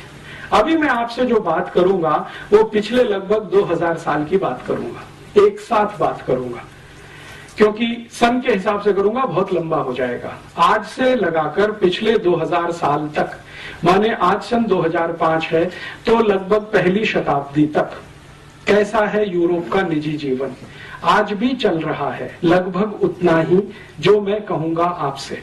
और ये जो कहूंगा वो प्लेटो के हिसाब से, सोक्रेटिस के हिसाब से, देकार्ते के हिसाब से, लेबिनिज के हिसाब से, उनके जो प्राइवेट लाइफ के रिसर्चर्स हैं उनके हिसाब से कहूंगा, मेरे हिसाब से नहीं कहूंगा। ये जो प्राइवेट लाइफ है, निजी जीवन है, इसमें मैं शुरू करता हूं परिवार से कि वहां परिवार कैसा है, और फिर हमारे यहाँ कैसा, उसमें मैं आऊंगा तुलना के लिए।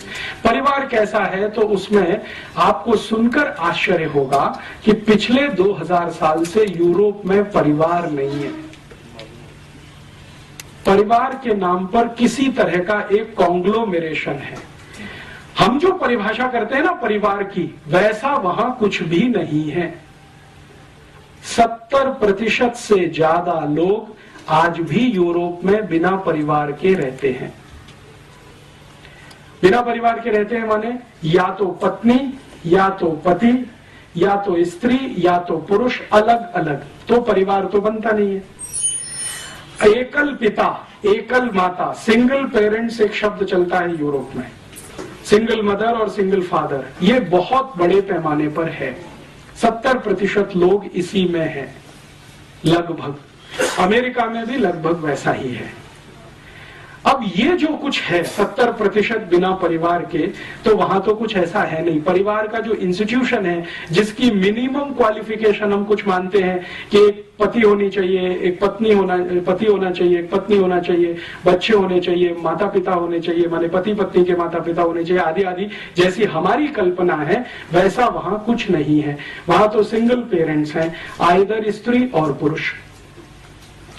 अब जो है ऐसे इलाके में बच्चों की क्या स्थिति है, बच्चे कैसे हैं, तो बहुत आश्चर्य की बात है ये जानना और समझना कि पूरी की पूरी यूरोपियन सोसाइटी या यूरोपियन सभ्यता पैट्रियार्कियल है, पितृसत्तात्मक है।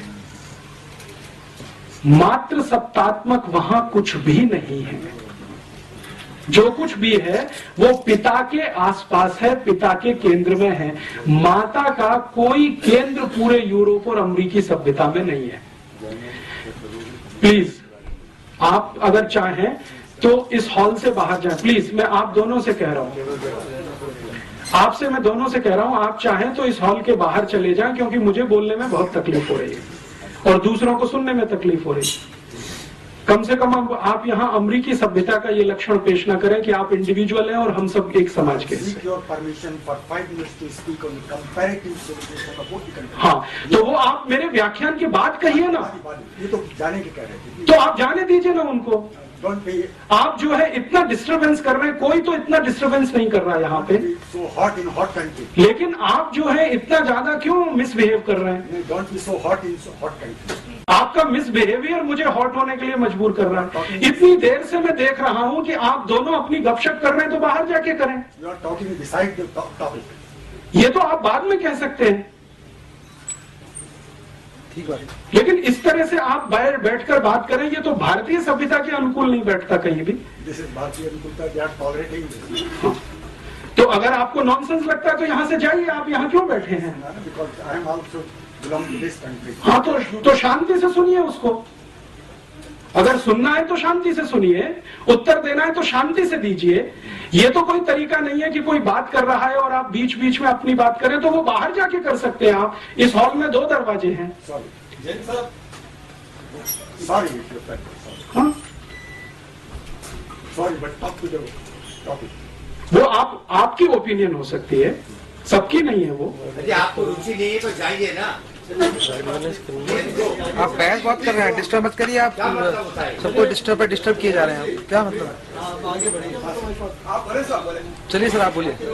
मैं उनकी जो प्राइवेट लाइफ में परिवार की बात कर रहा था। परिवार जैसा कुछ बन नहीं पाया है आज तक।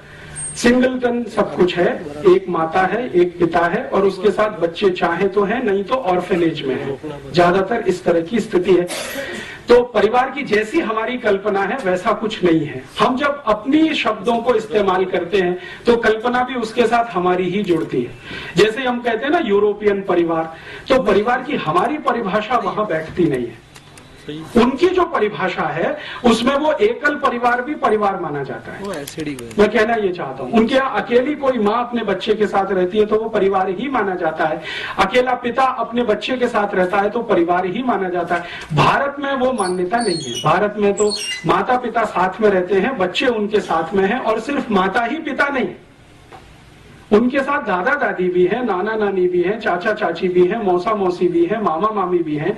ये भी है तो हमारे परिवार का अंग बनता है।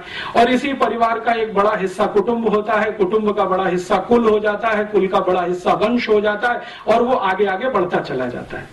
शुरू यहां से होता है हमारे यहाँ परिवार, लेकिन उनके यहाँ इस तरह का है नहीं।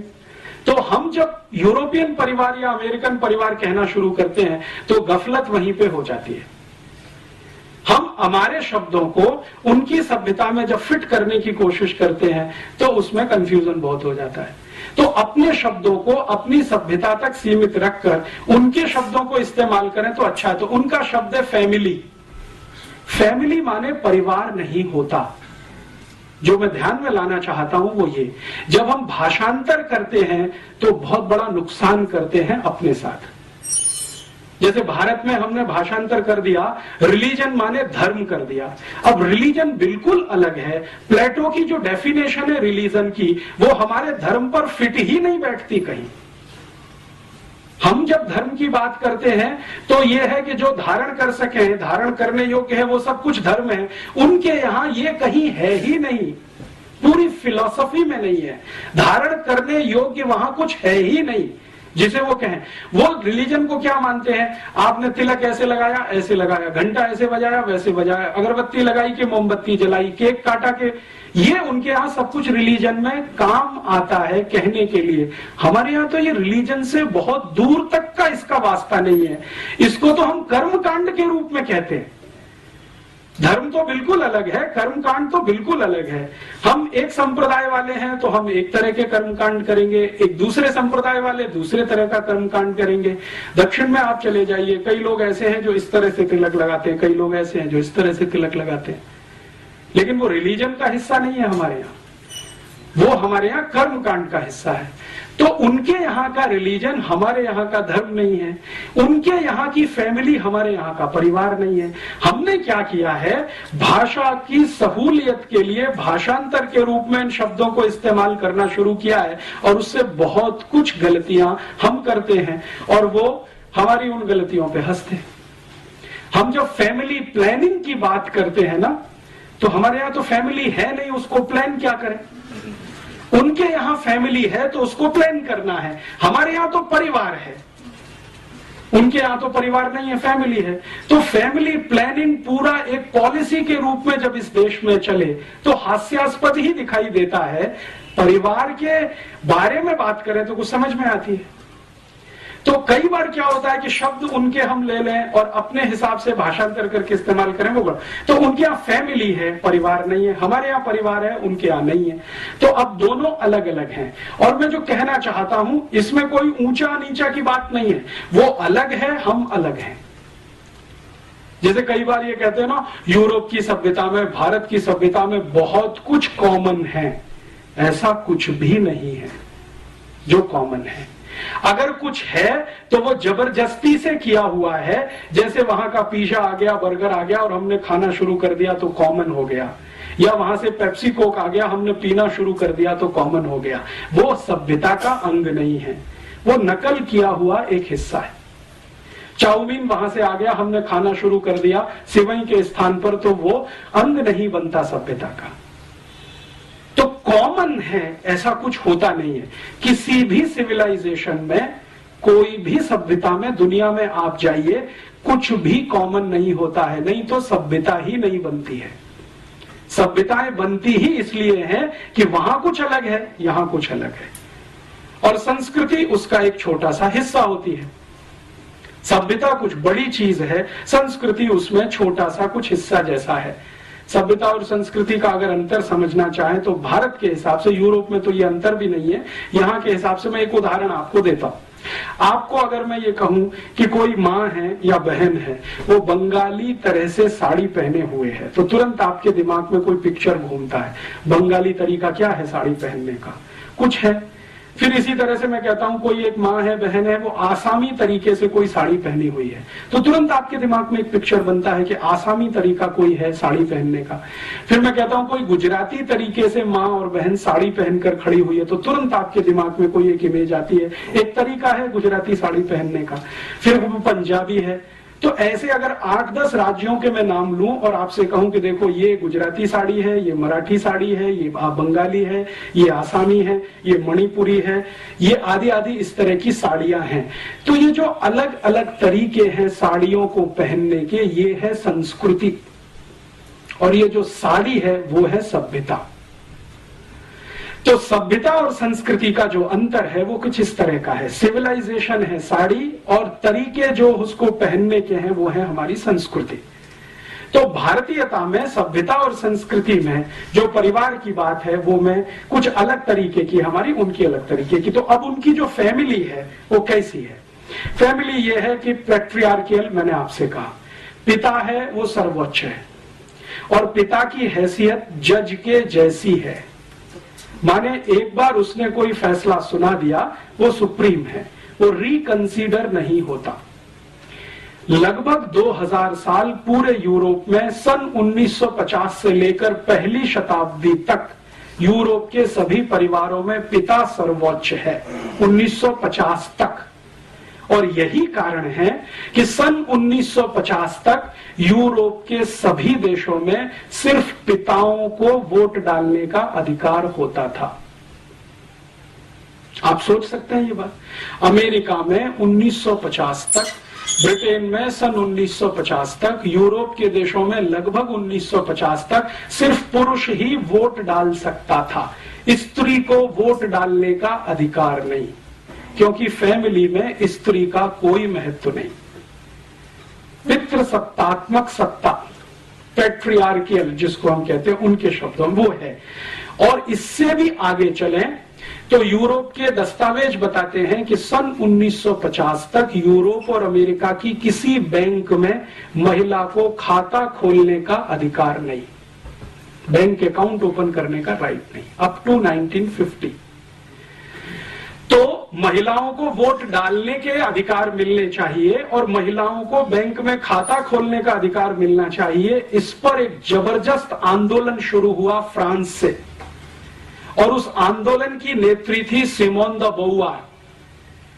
और उसका सबसे बड़ा नारा था कि जो पुरुष को अधिकार है वोट देने का, बैंक अकाउंट खोलने का, संपत्ति का मालिक होने का, वो अधिकार महिलाओं को मिलना चाहिए। और ये आंदोलन बहुत लंबे समय तक चला। ज्यों पाल सार्त्र जो बहुत बड़ा फिलोसोफर माना जाता है फ्रांस का और अभी यूरोप का, सिमोन द बोवार जो उसकी सहयोगी थी, इन लोगों ने मिलकर ये बहुत बड़ा कैंपेन स्टार्ट किया जिसको फेमिनिज्म माना जाता है या फेमिनिज्म मूवमेंट कहा जाता है। स्त्री मुक्ति आंदोलन जैसा हम उसका भाषांतर भारत में करते हैं। स्त्री को मुक्ति किससे? इस व्यवस्था से जिसमें उसको वोट देने का अधिकार नहीं है, बैंक अकाउंट खोलने का अधिकार नहीं है, संपत्ति का अधिकार नहीं है। जो अधिकार है वो सब पुरुष को है, पिता को है, मां को तो कोई अधिकार नहीं। और इसमें इंटरेस्टिंग बात जो समझने की है, जो आसानी से डाइजेस्ट नहीं होती, जो प्लेटो अपनी किताब में लिखता है, वो कहता है कि बच्चे का पैदा होना भी मां के अधिकार में नहीं है, वो पिता का ही अधिकार है। अर्थात कोई गर्भ में बच्चा आ गया है तो उसको पैदा होना है या नहीं वो पिता तय करेगा, मां तय नहीं कर सकती। जन्म देना है नहीं देना है उसके पति पर निर्भर है, पत्नी कुछ उसमें हाँ ना नहीं कह सकती, ये अधिकार नहीं है। और रूसो जो मॉडर्न फिलोसोफर माना गया है, उसके 5 बच्चे हुए, पांचों के बारे में वो अपनी ऑटोबायोग्राफी में लिखता है कि मेरा फैसला था, पत्नी का नहीं। और फिर उसको कहा गया कि ये गलत है या सही है, तो उसने कहा 2000 साल की परंपरा है और मैंने उसको निभाया।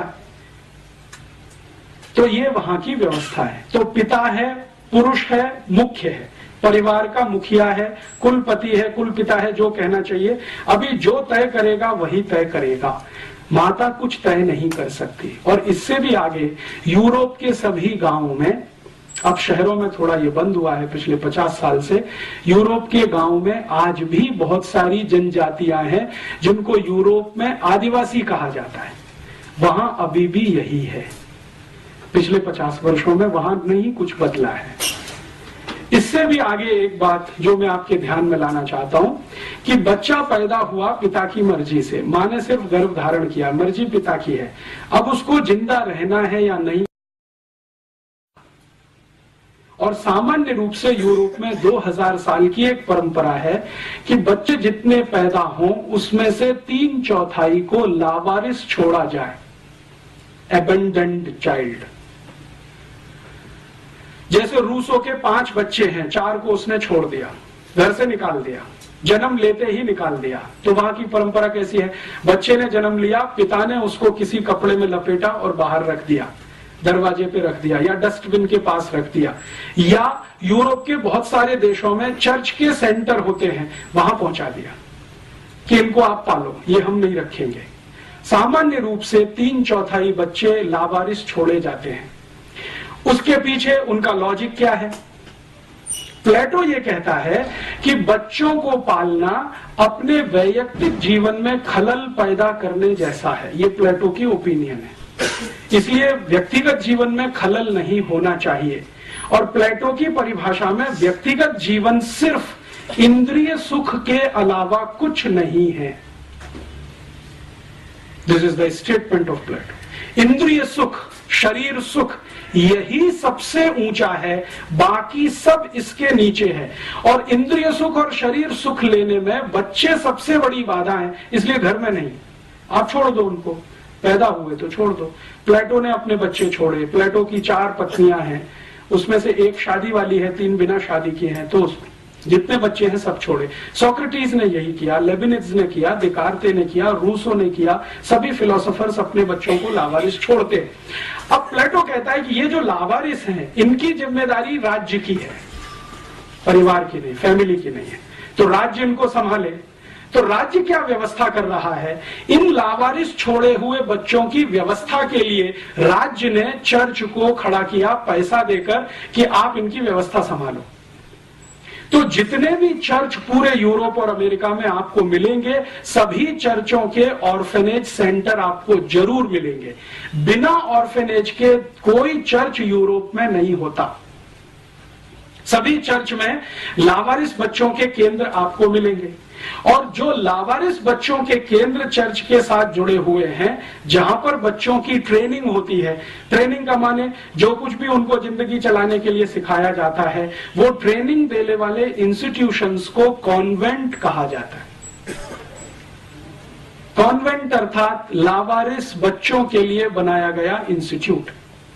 जिन बच्चों को उनके माता पिता ने छोड़ दिया है, जो पल रहे हैं चर्च की तीमारदारी में, और चर्च को पैसा सरकार दे रही है, और ये पैसा यूरोप की सभी सरकारें अपने बजट में से निकालती हैं सब्सिडी के नाम पर, सोशल सिक्योरिटी के नाम पर। और यूरोप की सभी सरकारों के बजट का हाईएस्ट एक्सपेंडिचर सोशल सिक्योरिटी में ही है, इंक्लूडिंग अमेरिका। तो वो सोशल सिक्योरिटी एक्सपेंडिचर में एक बहुत बड़ा एक्सपेंडिचर है कॉन्वेंट का। अब मेरे समझ में ये बात बिल्कुल स्पष्ट आने लगी है। पहले मैं बचपन में नहीं जान पाता था कि ये भारत में जो कॉन्वेंट स्कूल हैं, इन स्कूलों में हम जब पढ़ने जाते हैं या पढ़ाते हैं अपने बच्चों को, तो बच्चों को स्कूल में मदर फादर कहना क्यों सिखाते हैं, टीचर कहना क्यों नहीं सिखाते?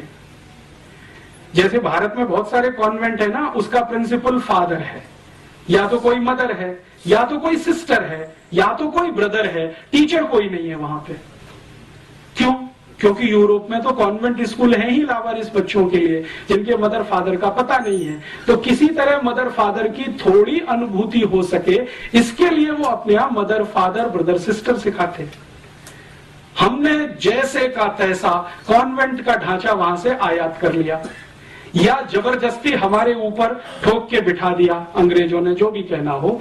वो अभी भारत में वैसे ही चलता है जैसे यूरोप में चलता है।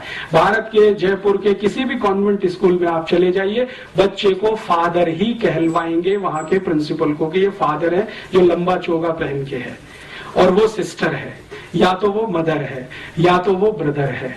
कोई टीचर नहीं है, क्योंकि वहां नहीं है तो यहां भी नहीं है। अब इससे भी ज्यादा इंटरेस्टिंग एक बात मैं आपसे और कहता हूं, तब आपको और समझ में आएगा कि हमारी मूर्खताएं क्या हैं, हमारी अपनी। ये जो मदर फादर नहीं है, जिन बच्चों के जो कॉन्वेंट में वहां पढ़ते हैं, उन बच्चों को जो ट्रेनिंग देने वाले इंस्टीट्यूट्स हैं, उन ट्रेनिंग देने वाले इंस्टीट्यूट्स में एक डिनोमिनेशन है या एक नामकरण है अकेले कुछ ऐसे बच्चों का जिनको बास्टर्ड कहा जाता है, लिटरली कहा जाता है। यूरोप में बहुत सारे बच्चे हैं जिनको बास्टर्ड कहा जाता है। बास्टर्ड कौन है? बास्टर्ड वो हैं जिनके माता पिता नहीं है, और जिनके माता पिता हैं वो नहीं है बास्टर्ड। माने जिनके परिवार हमारे जैसे हैं, अगर हम कल्पना करें, उनके यहाँ पैदा हुए बच्चों को बास्टर्ड नहीं कहा जाएगा कभी भी। बास्टर्ड वही है जिनके माँ बाप का पता नहीं है, और जो बास्टर्ड हैं वो नागरिक नहीं है और हो नहीं सकते। सिटीजनशिप उनको नहीं मिलेगी। सिटीजनशिप किसको मिलेगी? जिनके माता पिता हैं और उनकी अपनी फैमिली है, वो बच्चे ही सिटीजन होंगे। जिनके माता पिता का पता नहीं है, ऑर्फेनेज में बड़े हैं, कॉन्वेंट में पढ़े हैं, उनको नागरिकता नहीं है। और आपको सुनकर आश्चर्य होगा, 1935 तक इंग्लैंड में और यूरोप में कॉन्वेंट पढ़े हुए किसी भी बच्चे को नागरिकता नहीं मिली। कई लोगों को तो संघर्ष करना पड़ा नागरिकता के लिए। मैं आपको एक नाम बताता हूं। रोम में एक राजा हुआ क्लॉडियस, बड़ा राजा है, बहुत बार उसकी चर्चा है यूरोपियन हिस्ट्री में। क्लॉडियस बास्टर्ड है, और उसको राजा होने के रास्ते में सबसे बड़ी रुकावट यही है, उसको बास्टर्ड होना। तो वो क्या करता है? उसको राजा होना है, वो जानता है कि मेरे अंदर कुछ काबिलियत है, मैं मारपीट कर सकता हूं, गुंडागर्दी कर सकता हूं, किसी को जीत सकता हूं, किसी को हरा सकता हूं। तो इस तरह की काबिलियत उसको लगती है अपने में, तो राजा होने की मन में कल्पना है। तो अब उसको रास्ता कैसे क्लियर करे? तो क्लॉडियस ने क्या किया है, अपने आप को किसी फैमिली में दत्तक करवाया। दत्तक लेने की परंपरा वहां पुरानी है, तो दत्तक करवाया, उस परिवार का नाम उसको मिला, तब उसको सिटीजनशिप मिली रोम की, और तब वो राजा बना। And the same case is Nero. Nero के बारे में हम सब कहते हैं ना, और एक हमारे यहाँ मुहावरा इस्तेमाल होता है कि रोम जल रहा था और नीरो बांसुरी बजा रहा था। तो वो नीरो भी इसी रास्ते से गया राजा होने तक। माने राजा होने के लिए नागरिक होना है, नागरिक होने के लिए माता पिता होना है। अगर आपके माता पिता नहीं है तो राजा होने की स्थिति नहीं है, तो आपको कहीं दत्तक होना पड़ेगा, किसी बड़े परिवार का दत्तक होना पड़ेगा, फिर आप उस रास्ते पर जा सकेंगे।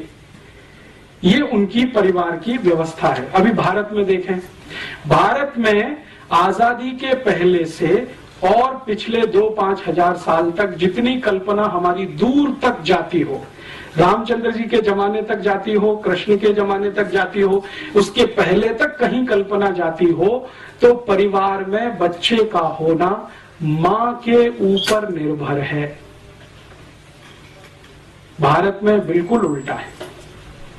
मां चाहेगी तो बच्चा होगा, नहीं तो नहीं होगा। ये हमारे यहाँ की व्यवस्था है।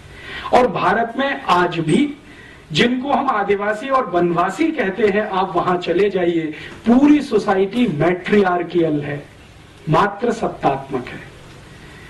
नॉर्थ ईस्ट में आप जाएंगे, आसाम के ऊपर कहीं भी, नागालैंड, मिजोरम, मणिपुर, त्रिपुरा, सिक्किम, वहां आपको सब कुछ दिखाई देगा मां के इर्द गिर्द घूमता हुआ। और उनसे जब हम बात करते हैं तो वो कहते हैं हाँ, ये तो हजारों साल की परंपरा है हमारी। और नॉर्थ ईस्ट में आपको सुनकर आश्चर्य होगा, शादी होकर बेटी घर से नहीं जाती है, लड़का घर में आता है। ये भारत की उन सभी समाजों में है जिनको दुर्भाग्य से हम शेड्यूल्ड ट्राइब्स कहते हैं। शादी होकर बेटी नहीं विदा होती है, लड़के को घर में लाया जाता है दामाद बनाकर, और संपत्ति की मालिक लड़की होती है, लड़का नहीं होता है। यूरोप में स्त्री को संपत्ति का कोई अधिकार 1950 तक नहीं है, उसके बाद आया है, जिसको मॉडर्न यूरोप कहा जाता है, उसमें आया है। यहां तो पहले से है। और यहां अगर आप इसको समझना चाहें कि भारत की सारी व्यवस्थाएं मां के इर्द गिर्द घूमती हैं, घर के सारे बड़े फैसले माताएं करती हैं इस देश में, भले वो लंबा घूंघट निकाल के बैठी हो, इससे कोई फर्क नहीं पड़ता। मैंने राजस्थान में क्या, मध्य प्रदेश में क्या, भारत के उत्तर में क्या, कहीं भी देखा है, छोटे छोटे गांव में देखा है, लंबा घूमट निकाले हुए महिलाएं घर के फैसले लेती हैं। एक बार ऐसे एक बहुत महत्वपूर्ण केस में मुझे अनुभव हुआ। मेरा एक दोस्त है, वो अपनी बहन की शादी करने के लिए एक गांव में गया, पश्चिमी उत्तर प्रदेश में। तो जिस घर का लड़का था वहां पर हम बैठे, तो उनकी माँ, लड़के की माँ, लंबा घूंघट निकाल के बैठी थी। तो लड़के के पिता भी वहीं बैठे थे, लड़का भी बैठा था। तो हम सब बात कर रहे थे कि देखो लड़की ऐसी है, ऐसी है, ऐसी है, आपको मंजूर है? तो पिता ने तुरंत हाँ बोला, लड़के ने हाँ बोला। वो जो माँ लंबा घूंघट निकाल के बैठी थी, उसने कहा बस इतने में पिता उठ गया, लड़का उठ गया, अंदर गए और बाहर आके कहा कि शादी नहीं हो सकती। क्यों? हमने कहा भाई क्या कमी है? तो उनका हमारी माता जी ने पहले एक लड़की पसंद कर रखी है, बस फैसला तो उन्हीं का है। तो हम ये जो कई बार गालियां देते हैं ना, हमारी महिलाएं तो अशिक्षित हैं, अनपढ़ हैं, घूंघट निकाल के बैठी, फैसला वही करती हैं। महत्व जो है ना वो फैसले का है, पिता फैसले नहीं करता। पिता की भूमिका तो व्यवसाय तक इस देश में सीमित है, घर की भूमिका पूरी तरह मां के हाथ में है। तो यहाँ का जो परिवार है वो मात्र सत्तात्मक है, और जब मात्र सत्तात्मक है तो उसमें संबंध तो बहुत दूर तक होते हैं, क्योंकि मां तो संबंध की शुरुआत है, संबंध ही पहला बनता है वो मां का है। तो मां से निकलते हुए फिर संबंध चलते हैं, और संबंध चलते हैं तो परिवार और कुल और वंश बड़े होते हैं। तो हमारे यहाँ जो परिवार की कल्पना है उसके केंद्र में मां है। वो राम का देख लो, कृष्ण का देख लो, या और वसुदेव का देख लो, या भारत में चंद्रगुप्त विक्रमादित्य का देखना हो तो देख लो, हर्षवर्धन का देखना हो तो देख लो, या चाणक्य का देखना हो तो देख लो, किसी का भी देख लो, सभी के केंद्र में मां है। और ये जितने महान लोग जिनको हम बार बार नमन करते हैं, याद करते हैं, उनसे पूछो कि भाई आप अपने जीवन में सबसे ज्यादा आभारी किसके प्रति हैं, तो वो कहते हैं हमारी मां के प्रति आभारी है। वो है तो हमको ये संस्कार है, नहीं होती तो शायद ये नहीं होता। तो संस्कार देने का काम मां। भारत की सारी कविताओं के केंद्र में मां है, जो बच्चों को सिखाई जाती है बचपन से लेके और दूर तक। माने स्त्री हमारे केंद्र में है, महिला हमारे केंद्र में है, मां हमारे केंद्र में है। तो मां के केंद्र होने से परिवार की व्यवस्था कुछ इस तरह की है, मात्र सत्तात्मक है। और भारत में ये कभी नहीं रहा अमेरिका और यूरोप के जैसा, जैसे वहां वोट देने का अधिकार नहीं, बैंक अकाउंट खोलने का अधिकार नहीं। आप जानते हैं कि इस भारत में माताओं ने ऋग्वेद की ऋचाएं लिखी हैं, यजुर्वेद की ऋचाएं लिखी हैं, सामवेद की ऋचाएं लिखी हैं। उपनिषदों में बहुत सारा कंट्रीब्यूशन माताओं का है। मेरे एक परिचित हैं, आर्य समाजी हैं, बहुत बड़े वेद के प्रकांड पंडित हैं। मैंने उनसे एक दिन पूछा कि वेद में कुल कितनी ऋचाएं हैं और उसमें से कितनी महिलाओं की हैं, तो उनका 37 से 40% महिलाओं की लिखी हुई है। और उनके अलग अलग नाम हैं जो हम जानते हैं अलग अलग समय पर। तो वेद रचती हैं महिलाएं, उपनिषद रचती हैं महिलाएं, तो केंद्र में तो रही होंगी। और भारत के सामान्य गांवों में ये दिखाई देता है अभी भी माताएं आर्थिक फैसले सबसे ज्यादा करती हैं, अभी भी माताएं सबसे ज्यादा उत्पादन के काम में लगी हुई हैं। इस देश में जीडीपी का जो यूरोपियन अमेरिकन पैमाना हम छोड़े और भारतीय पैमाना कोई बनाए तो हाईएस्ट जीडीपी कंट्रीब्यूशन माताओं के द्वारा ही है इस देश में। अभी तो हम यूरोपियन पैमाने से नापते हैं, तो होता क्या है कि भारत में माताओं का उत्पादन छोड़कर जो कुछ भी इस देश में है वो सब जीडीपी में आता है। लेकिन माताओं का उत्पादन हमने कभी जीडीपी में लाया नहीं, क्योंकि नकल हमने उनकी कर रखी है। वहां पे माताएं पापड़ बनाती हैं, चिप्स बनाती हैं, बड़ी बनाती हैं, अचार बनाती हैं, सब्जियां बनाती हैं, रोटियां बनाती हैं, वगैरह वगैरह बहुत कुछ बनाती हैं। वो जीडीपी में इंक्लूड नहीं है, क्योंकि नकल हमने वहां से की हुई है, पितृसत्तात्मक समाज से।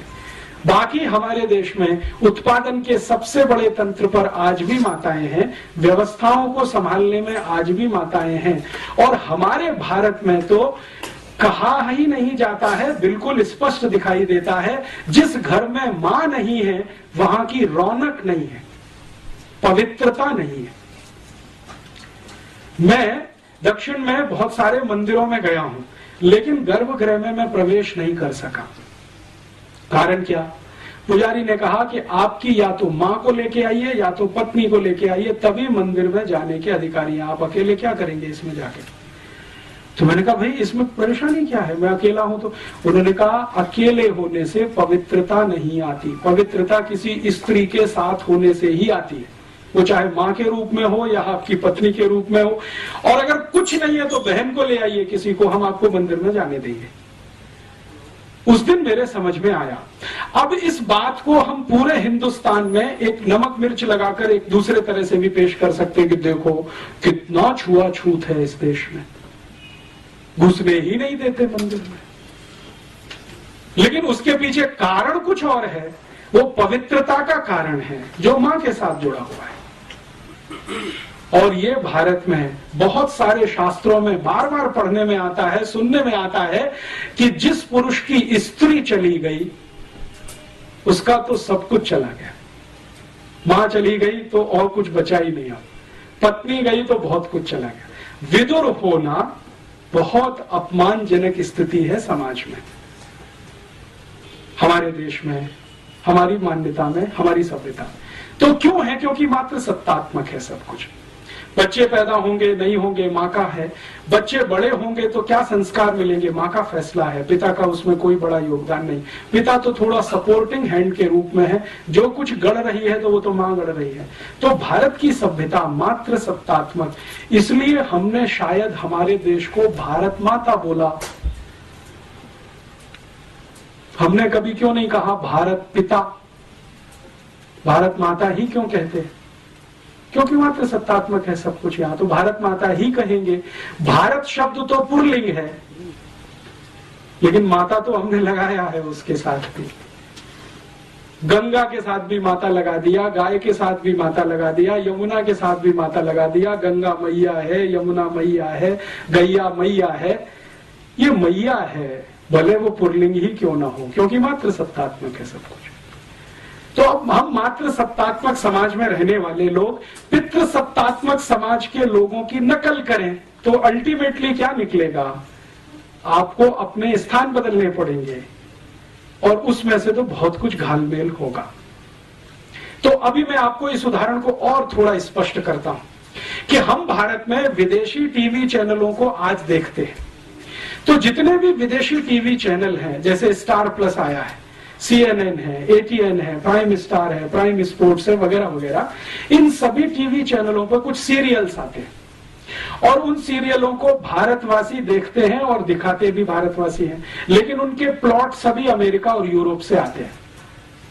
भारत में स्टार प्लस पे सबसे ज्यादा सीरियल दिखाने वाली एक लड़की है जिसका नाम है एकता कपूर। उसके सबसे ज्यादा सीरियल आते हैं। सौभाग्य से एक बार मुझे उससे बात करने का मौका मिला मुंबई में, तो मैंने उससे एक ही सवाल पूछा कि आपके जितने भी सीरियल हैं, सास भी कभी बहू थी, घर घर की कहानी, तेरी मेरी कहानी, इसकी कहानी, उसकी कहानी, ये सब सीरियल के प्लॉट्स कहां से आते हैं, कहानी कहां से आती है? तो उन्होंने कहा this is all imported. Plot तो सभी अमेरिका से हैं, यूरोप से आए हैं, कहानी सब वहां से आई है, उसमें हमने भारतीय पात्रों को फिट करने की कोशिश की है। तो मैंने कहा अब मुझे समझ में आ गया कि आपके सभी सीरियल में माताओं को ही सबसे ज्यादा गालियां क्यों दी जाती है। सास भी कभी बहू थी, आप अगर इस सीरियल को ध्यान से देखें तो इस सीरियल की सभी स्त्री पात्र या माताएं पात्र सबसे ज्यादा दुर्भावना का शिकार है। ऐसे ही कसौटी जिंदगी की या कहानी घर घर की, कोई भी सीरियल देखें, ये सभी सीरियलों को मैं देख नहीं पाता हूं, लेकिन इनकी स्टोरी जरूर पढ़ता हूं मैं, कभी अखबार में आती है, कभी मैगजीन में। तो उन सब सीरियलों में एक माता दूसरे के खिलाफ षड्यंत्र कर रही है, दूसरी तीसरे के खिलाफ, तीसरी चौथी के खिलाफ, ननद भाभी के खिलाफ, भाभी ननद के खिलाफ, माता जो है किसी और के, इसी तरह के षड्यंत्र षड्यंत्र षड्यंत्र माताओं के बीच में सबसे ज्यादा, पुरुषों में कुछ कम, क्योंकि ये सब इंपोर्टेड प्लॉट्स हैं, यूरोप से आए हैं अमेरिका। तो वहां तो माता तो कुछ है नहीं, तो उसके खिलाफ षड्यंत्र भी हो तो कोई महत्व की बात नहीं है। यहाँ तो बहुत कुछ उसी पर निर्भर है, लेकिन हमने चूंकि आयातित किया हुआ है, उसको हिंदुस्तान का थोड़ा मिर्च मसाला लगा के पेश किया हुआ है, तो सभी सीरियल उसी तरह के दिखाई देते हैं इस देश में। चूंकि हम अगर अपनी सभ्यता को ध्यान में रख के कोई सीरियल बनाएं और अपनी मान्यताओं को ध्यान में रख के बनाएं, तो इसके बिल्कुल विपरीत बनेंगे जो आज हम देख रहे हैं या दिखाए जा रहे हैं। अच्छा, मैंने जब इनको कहा कि एकता कपूर को कि आप कोई भारतीय मान्यताओं के आधार पर भी, तो उनका आप प्लॉट बना के दे दीजिए, हमारी दिमाग में तो आता नहीं है, क्योंकि हमने तो जो पढ़ा लिखा है वो सब कुछ इसी तरह का है, मॉडर्निज्म का, यूरोपियनिज्म का, अमेरिकनिज्म। एकता कपूर यूरोप में पढ़ के आई है, थोड़े दिन अमेरिका में रह के आई है, तो वो कहती है कि ज्यादा कुछ हम जो देखते रहे वो यहाँ पे बनाते हैं। तो इस तरह का होता है, जब आप अंधानुकरण करते हैं, बिना सोचे समझे नकल करते हैं, तो इस तरह का उसमें से कुछ निकलता है। फिर हम अपना सिर पीटते हैं, अरे हमारी संस्कृति का नाश हो रहा है, सभ्यता का नाश हो रहा है। वो तो होगा ही, क्योंकि बिना सोचे समझे तो आप ये सब कर ही रहे हैं। कोई विचार तो होता नहीं, कोई बहस तो होती नहीं, कोई मुहाविसा तो होता नहीं इस देश में, ऐसे ही चलता जाता है। तो एक मात्र सत्तात्मक समाज हमारा, एक पितृ सत्तात्मक समाज उनका। अब कौन अच्छा कौन बुरा इसमें नहीं जाना चाहिए, वो अलग हम अलग। अब अलग अलग मान्यता और सभ्यता के लोग अलग अलग मान्यता और सभ्यता के ही कार्य करेंगे, तभी कुछ अच्छा होगा, नहीं तो उसमें से कुछ खराब ही निकलेगा। घालमेल करेंगे, फ्यूजन करेंगे तो खिचड़ी बनेगा। इस तरह का यूरोप और अमेरिकन समाज है। इसमें और भी बहुत सारी बातें हैं, जैसे उदाहरण के लिए एक बात यह है कि ये जो लावारिस बच्चे हैं, फिर ये कहां जाते हैं अंत में, यूरोप में, तो ये अंत में गुलाम बन के काम में आते हैं। कॉन्वेंट से जो बच्चे निकलते हैं वो सब गुलाम बनते हैं। और आप जानते हैं कि गुलामी प्रथा, दास प्रथा यूरोप का लंबे समय तक चला हुआ बहुत बड़ा अभियान रहा है, जिसको यूरोप और अमेरिका की किसी भी समाज ने आज तक ये नहीं कहा कि ये पूरा खराब था। वो कहते हैं इसमें थोड़ा सुधार करके अच्छा था, इंक्लूडिंग जॉर्ज बुश। यहां तक आके जॉर्ज बुश प्लेटो की मान्यता को ही आगे बढ़ाता है, जब वो एक वक्तव्य देता है कि न्यू ऑरलिन्स में आया भूकंप, अभी आया ना, पानी का जलजला समुद्री, तो न्यू ऑरलिन्स का एरिया उसने 6-7 दिन तक नेग्लेक्ट रखा, लोग मरते रहे, कटते रहे, पिटते रहे, आर्मी नहीं भेजी, सहायता नहीं भेजी, और अंत में कहा वो गुलाम थे, सब दास लोग थे, ब्लैक्स थे, क्या करना उनके लिए। और थोड़े दिन के बाद उसी तरह का तूफान और जलजला उस एरिया में आया अमेरिका में, जहां उनका सबसे बड़ा सेंटर है केप कैनेवरल, और वहां से उनके रॉकेट और वो सब छोड़े जाते हैं, और अमेरिका का सबसे अमीर इलाका है। वहां जैसे ही जलजला आया, 6 घंटे के अंदर आर्मी भी पहुंच गई, सामान भी पहुंच गया, सब पहुंच गया, क्योंकि वो व्हाइट्स हैं। तो ये जो ब्लैक्स एंड व्हाइट्स का है, ये तो अभी तक है, गया नहीं है। इतने सारे रिफॉर्म्स होने के बावजूद जॉर्ज बुश के दिमाग में वो कीड़ा बैठा हुआ है। अमेरिका में और यूरोप में ये लंबे समय से, हजारों साल से गुलामी की दास प्रथा, और इसी दास प्रथा में इन सब बच्चों का इस्तेमाल होता रहा है। और मजे की बात यह है कि इसको वो कभी भी खराब नहीं मानते रहे। तो वो दुनिया के जिस भी देश में गए वहां उन्होंने यही किया जो अपने यहां वो हजारों साल से कर रहे थे, दास बनाना, गुलाम बनाना और उनकी मदद से सब काम कराना।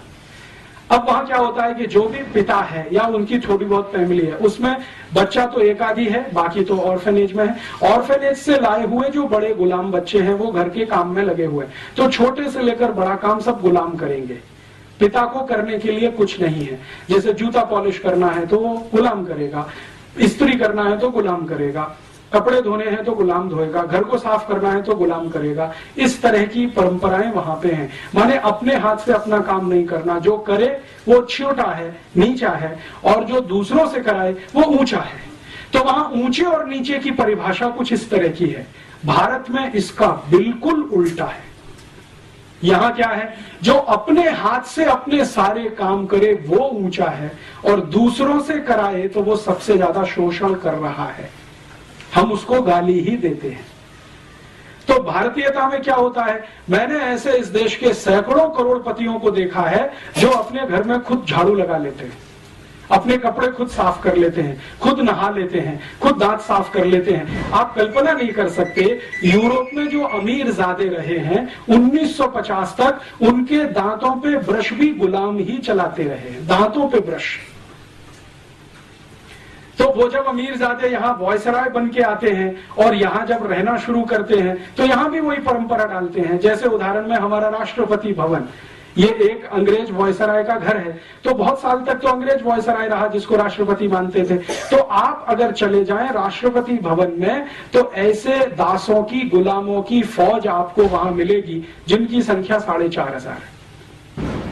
राष्ट्रपति भवन में ऐसे कई गुलाम नौकर हैं जो राष्ट्रपति की बूट पॉलिश के लिए हैं, राष्ट्रपति के कपड़े पे इस्त्री करने के लिए हैं, राष्ट्रपति के ब्रश पर पेस्ट निकाल कर देने के लिए हैं, राष्ट्रपति की मेज सजाने के लिए हैं। एक राष्ट्रपति हैं और व्यक्तिगत रूप से 835 कर्मचारी हैं।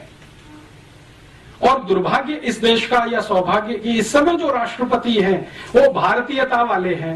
वो कहते हैं इनकी मुझे जरूरत नहीं, निकाल बाहर करो। तो सरकार कहती है जी ये प्रोटोकॉल है, हम नहीं निकाल सकते किसी को।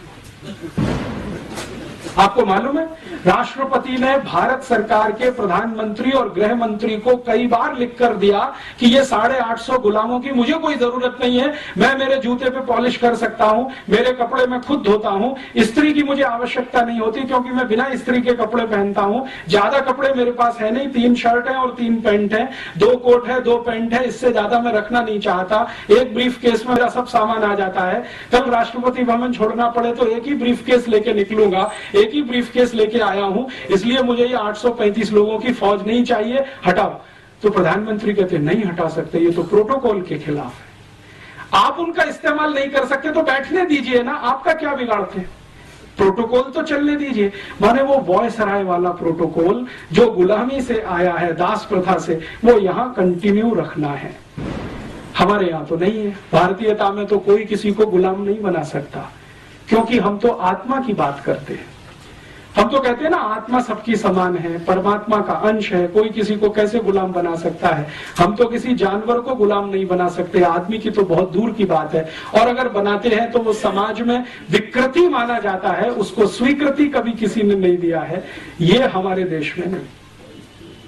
अब हमारे यहाँ क्या होता है, मॉडर्निज्म में हमने अमेरिका और यूरोप से प्रभावित होकर बहुत कुछ करना शुरू किया है। जैसे कुत्ते पाल लिए, अभी बहुत लोग हैं जो घर घर में कुत्ते पालते हैं। भारतीयता में आप कुत्ता घर में बांध के नहीं रख सकते, वो तो स्वतंत्र छोड़ने के लिए ही है, लेकिन हमने घर में पाल लिए हैं और उनको गले में पट्टा डाल के घुमाने के लिए लेके जाते हैं और फिर वापस लाते हैं, उसमें बड़ी शान समझते हैं। और अगर उसको पलट के ये कह दो कि भाई ये कुत्ते पालने से अच्छा कोई गाय पाल लो तो दूध तो मिलेगा और गोबर का खाद किसी किसान को मिलेगा, क्या अब्सर्डिटी की बात करते हो, गाय रखेंगे, गंदा करती है। और वो कुत्ता कहीं भी गंदा करता है, किसी का लिहाज नहीं करता, कहीं भी पांव उठा के मूत्र कर देगा और कहीं भी संडास कर देगा। उसको साफ करना हमको अच्छा लगता है क्योंकि यूरोप से आया हुआ है। और हम गाय पालें और उसका दूध पिए तो उसमें 50 तर्क सुनाना शुरू कर देते हैं। जी जयपुर शहर में गाय कैसे पाल सकते हैं, कानून नहीं है। कुत्ता पालने का कानून बन सकता है तो गाय का भी बन सकता है, लेकिन हमने कभी प्रयास नहीं किया। तो कुछ घालमेल इस तरह का होता है, खिचड़ी कुछ इस तरह की होती है। तो हम जो हमारी मान्यता में ऐसा नहीं है तो हमारे कार्य में वैसा नहीं है, होता है तो हम उसको विकृति मान के छोड़ते हैं, वो समाज के लिए आदर्श और उदाहरण नहीं बनता है। तो अब हमारी मान्यता जिस तरह की है व्यवस्था उसी तरह की बनेगी, उनकी मान्यता जिस तरह की है व्यवस्था उस तरह की बनेगी, और व्यवस्था को चलाने के लिए नियम कायदे कानून उस तरह के बनेंगे जिस तरह की मान्यता और व्यवस्था होगी। तो यूरोप और अमेरिका के नियम कायदे कानून उस तरह के हैं, हमारे नियम कायदे कानून भी अगर उसी तरह के बनेंगे तो सर्वनाश ही होगा। अब जैसे वहां जितने भी न्याय के कानून हैं जिसको जस्टिस कहा जाता है उनकी भाषा में, वो सभी के सभी गुलामों को ध्यान में रखकर बनाए गए हैं। जैसे पनिशमेंट के कानून है, पनिशमेंट के कानून यूरोप में है, क्योंकि गुलाम है तो गुलामों को पनिशमेंट देना है, और देना है तो किस तरह का, 100 कोड़े मारो, 200 कोड़े मारो, 500 कोड़े मारो, 1000 कोड़े मारो। 1 शिलिंग की चोरी हुई है, 2 शिलिंग की चोरी हुई है या 1 पाउंड की चोरी हुई है, उसमें 1960 तक लंदन में 40 कोड़े की सजा थी। तो इस तरह की व्यवस्था है क्योंकि वो गुलाम। हमारे यहाँ तो कुछ दूसरे तरह की व्यवस्था थी। हर्षवर्धन के समय में, चंद्रगुप्त विक्रमादित्य के समय में और किसी भी राजा के समय में चोरी के लिए जो कानून बने हैं न्याय देने के लिए, और यूरोप में है, उन दोनों का मैं आजकल अध्ययन कर रहा हूं, जमीन आसमान का अंतर है। और वहां अगर सजा है, जैसे भारत के क्रांतिवीरों को भी वो सजा देते थे कोड़े मारने की, क्योंकि यूरोप से आई है वहीं से। तो भारत का कोई क्रांतिवीर है, अंग्रेजों के खिलाफ बगावत किया, 50 कोड़े मारो। जैसे चंद्रशेखर आजाद की कहानी तो आपने सबने सुनी है कि उनको अदालत में ही कोड़े मारे गए थे। तो उन्होंने जज से रियायत मांगी कि ये तो बहुत ज्यादा है, तो जज ने कहा अच्छा 5 कम कर दो, 45 मार दो, ये दया है। लेकिन वो जज जानता नहीं है कि 10 कोड़े में भी ये मर जाएगा, और वही हुआ चंद्रशेखर आजाद के साथ। तो जो न्यायाधीश बैठा था कुर्सी पर, वो कहे कि मैं क्या करूं, मुझे तो जो लॉ मिला है उसके आधार पर मैंने फैसला दिया है, अब इसमें प्रेम दया करुणा कहां से फिट बैठती है मेरे समझ में नहीं आता। भारतीयता की नजर से मैं नहीं देख सकता, क्योंकि मुझे कानून ऐसा मिला है पालन करने के लिए। तो चंद्रशेखर के केस में जज की यह टिप्पणी, वो कहता है कि भारतीयता की नजर से देखूं तो ये बहुत बड़ा जुर्म है जो मैंने किया, कि उसको मैंने 50 कोड़े की सजा दी, बाद में 5 घटा के 45 कर दिया। लेकिन चंद्रशेखर को जब 10 कोड़े पड़े हैं तो वो बेहोश हो गए। तो बेहोशी के बाद इंतजार किया है जज ने, दोबारा होश आने पर बाकी 40 कोड़े मर गए, 45। तो हम कहते हैं जी बहुत अत्याचार है, लेकिन वो कहते हैं ये तो हमारे यहाँ सामान्य व्यवहार है। इसी तरह से हम सजा देते हैं यूरोप में अपने गुलामों को, तो यही भारत में कर रहे हैं। इसी तरह से भारत के क्रांतिवीरों को सजाएं देने के तरीके जो गुलामों को वहां यूरोप में बर्फ की सिल्ली पे लिटा देना और उसको पीठ पर पीछे से डंडे से मारना, ये this is typical European style. Europe में बर्फ बहुत है, जमीन पे लिटा दिया, पीछे से बैत से मार रहे हैं, यही भारत में वो लेके आए।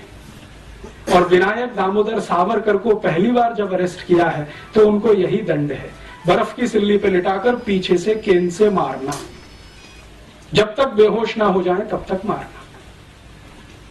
तो ये जो कुछ भी वो कर रहे हैं यहां, हमको ऐसा लगता है अत्याचार कर रहे हैं क्योंकि हमारी मान्यता के, वो कहते हैं कि हम तो न्याय दे रहे हैं क्योंकि उनकी मान्यता के। तो झगड़ा यही है, और इसी झगड़े को गांधी जी ने सभ्यता का झगड़ा बताया। और गांधी जी ने ये जो कहा कि ये शैतानी सभ्यता है, शायद वो यही सब कारण से, वो कहते हैं ये शैतान से भी गिरे हुए हैं।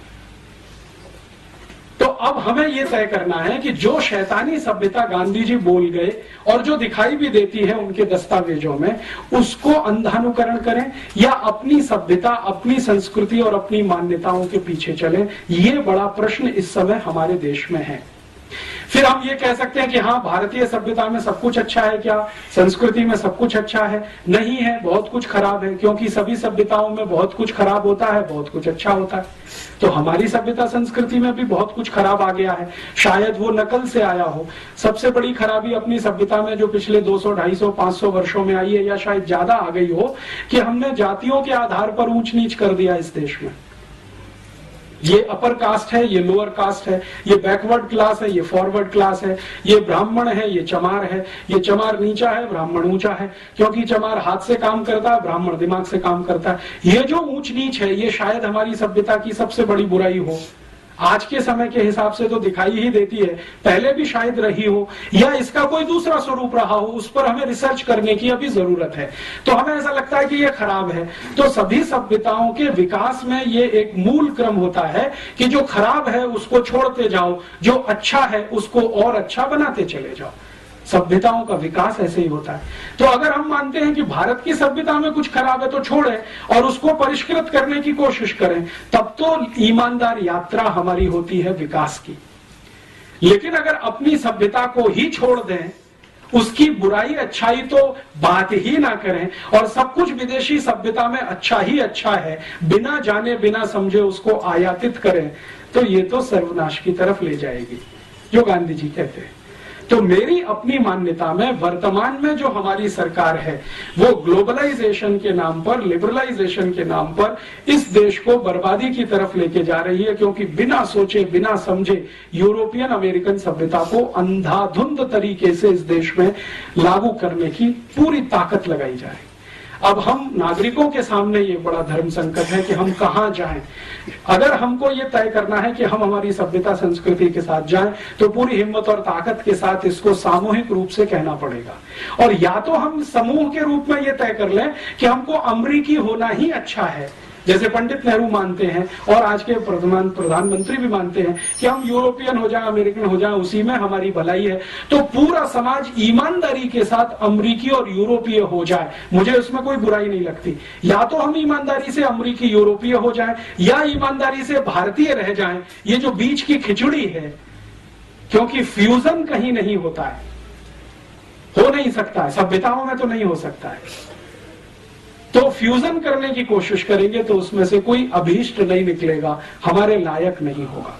इतना ही कहकर इस व्याख्यान को मैं विराम देता हूं और इस व्याख्यान की मदद से एक नया प्रश्न मैं इस समाज में खड़ा करना चाहता हूं कि हमको जाना किधर है, ये तय करें। यूरोप अमेरिका जैसा होना है तो पूरी ताकत से बने, और भारतीय होना है तो पूरी ताकत से इधर आए। समाज के स्तर पर यह तय करने की जरूरत है, क्योंकि राजनीति इसे तय करने में समर्थ नहीं है।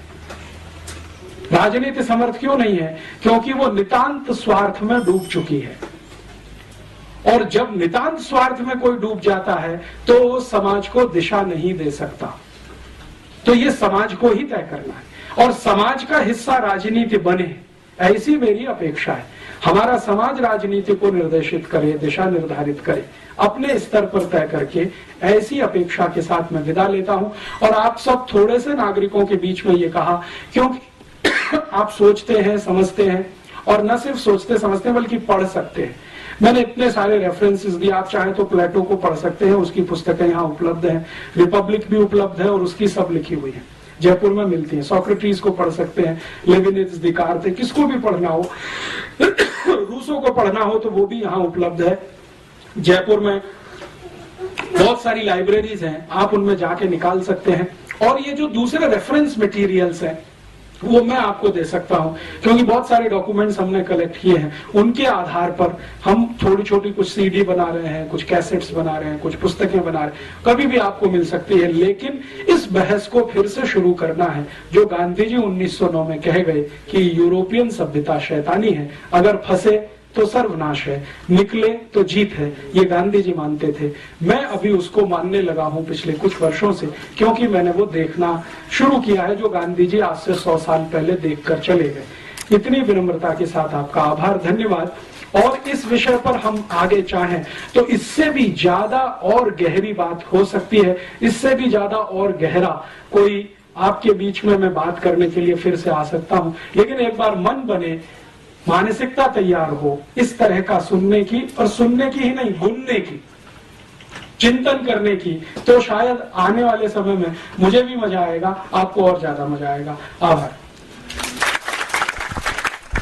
ये सब बातें सबको विदित है, सब कुछ ऐसा है। हमारे अंदर पिछले 1000 साल से आपके अनुसार वो क्या कमी आ गई है जिसमें कि हम 1000 साल से अभी मुसलमानों के, कभी मुगलों के, कभी यूरोपियंस के और आज अमेरिकन के हम गुलाम ही बनना चाहते हैं। आज हमारा फाइनेंस मिनिस्टर कहता है हमको चाइना का अनुकरण करना चाहिए, तो हमको हर का पिछलग्गू ही बना रहना पड़ेगा। हमारे को चाइना का, अब यूरोप को छोड़कर चाइना का अनुकरण करने लगे। चाइना तो हमारा इस तरह हमारी इतनी प्रगति कर रहा है, कोई गुलामी के आधार पर नहीं कर रहा है। हमने ये बात क्यों है और क्यों नहीं जाती? ये भारत की जो बहुत बड़ी दुर्गुण है, जिसके बारे में आपने कहा कि हम 1000 साल से बार बार दूसरों की गुलामी में क्यों फंसते हैं। कभी मुसलमानों की गुलामी में, जिनको हम मुगल कहते हैं, वहां फंस गए 300-400 साल, अंग्रेजों के साथ, फिर फ्रांसीसियों के साथ, डच लोगों के साथ, पोर्चुगीज लोगों के साथ तो सबसे ज्यादा 450 साल भारत का बहुत बड़ा इलाका गुलाम रहा। कारण क्या है? मेरी अपनी समझ और मान्यता के हिसाब से मैं कहता हूं, आपकी समझ दूसरी हो सकती है। पिछले 1000-1200 वर्षों में हमारे देश की सभ्यता में जो सबसे बड़ी एक बुराई घुसी, 1500 साल कहें, वो यही कि हमने समाज को जो बांटा है अलग अलग जातियों के आधार पर वर्गों में, जातियों के वर्ग बना दिए। ये अगड़ा वर्ग, ये पिछड़ा वर्ग, कुछ जातियां आगे, कुछ जातियां पीछे, और उसके आधार पर ऊंचा नीचा कर दिया कि जैसे कोई ब्राह्मण है वो पंडिताई का काम करता है तो ऊंचा हो गया, चमार है वो हाथ से कोई जूता बनाता है तो नीचा हो गया। हमारे यहाँ ये व्यवस्था कभी रही होगी तो कर्म के आधार पर थी, जन्म के आधार पर कभी नहीं थी। हम जन्म के आधार पर अपने वर्ग कभी नहीं बनाते, कर्म के आधार पर वर्ग बनाए हैं हमने कभी। तो जब कर्म के आधार पर ये वर्ग रहे तो भारत सोने की चिड़िया के नाम से सारी दुनिया में जाना जाता था। चंद्रगुप्त भी हुए, हर्षवर्धन भी हुए, अशोक भी हुए, तमाम। जब हमने जन्म के आधार पर इसको मानना शुरू किया होगा, वहां से गिरावट आई, और समाज में गिरावट जब आती है तो राज्य भी उसका एक अंग है समाज का, तो उसमें भी गिरावट आई और शक्ति हमारी छिन्न भिन्न हुई। वो शक्ति कैसे छिन्न भिन्न हुई, वो एक उदाहरण से समझ में आता है।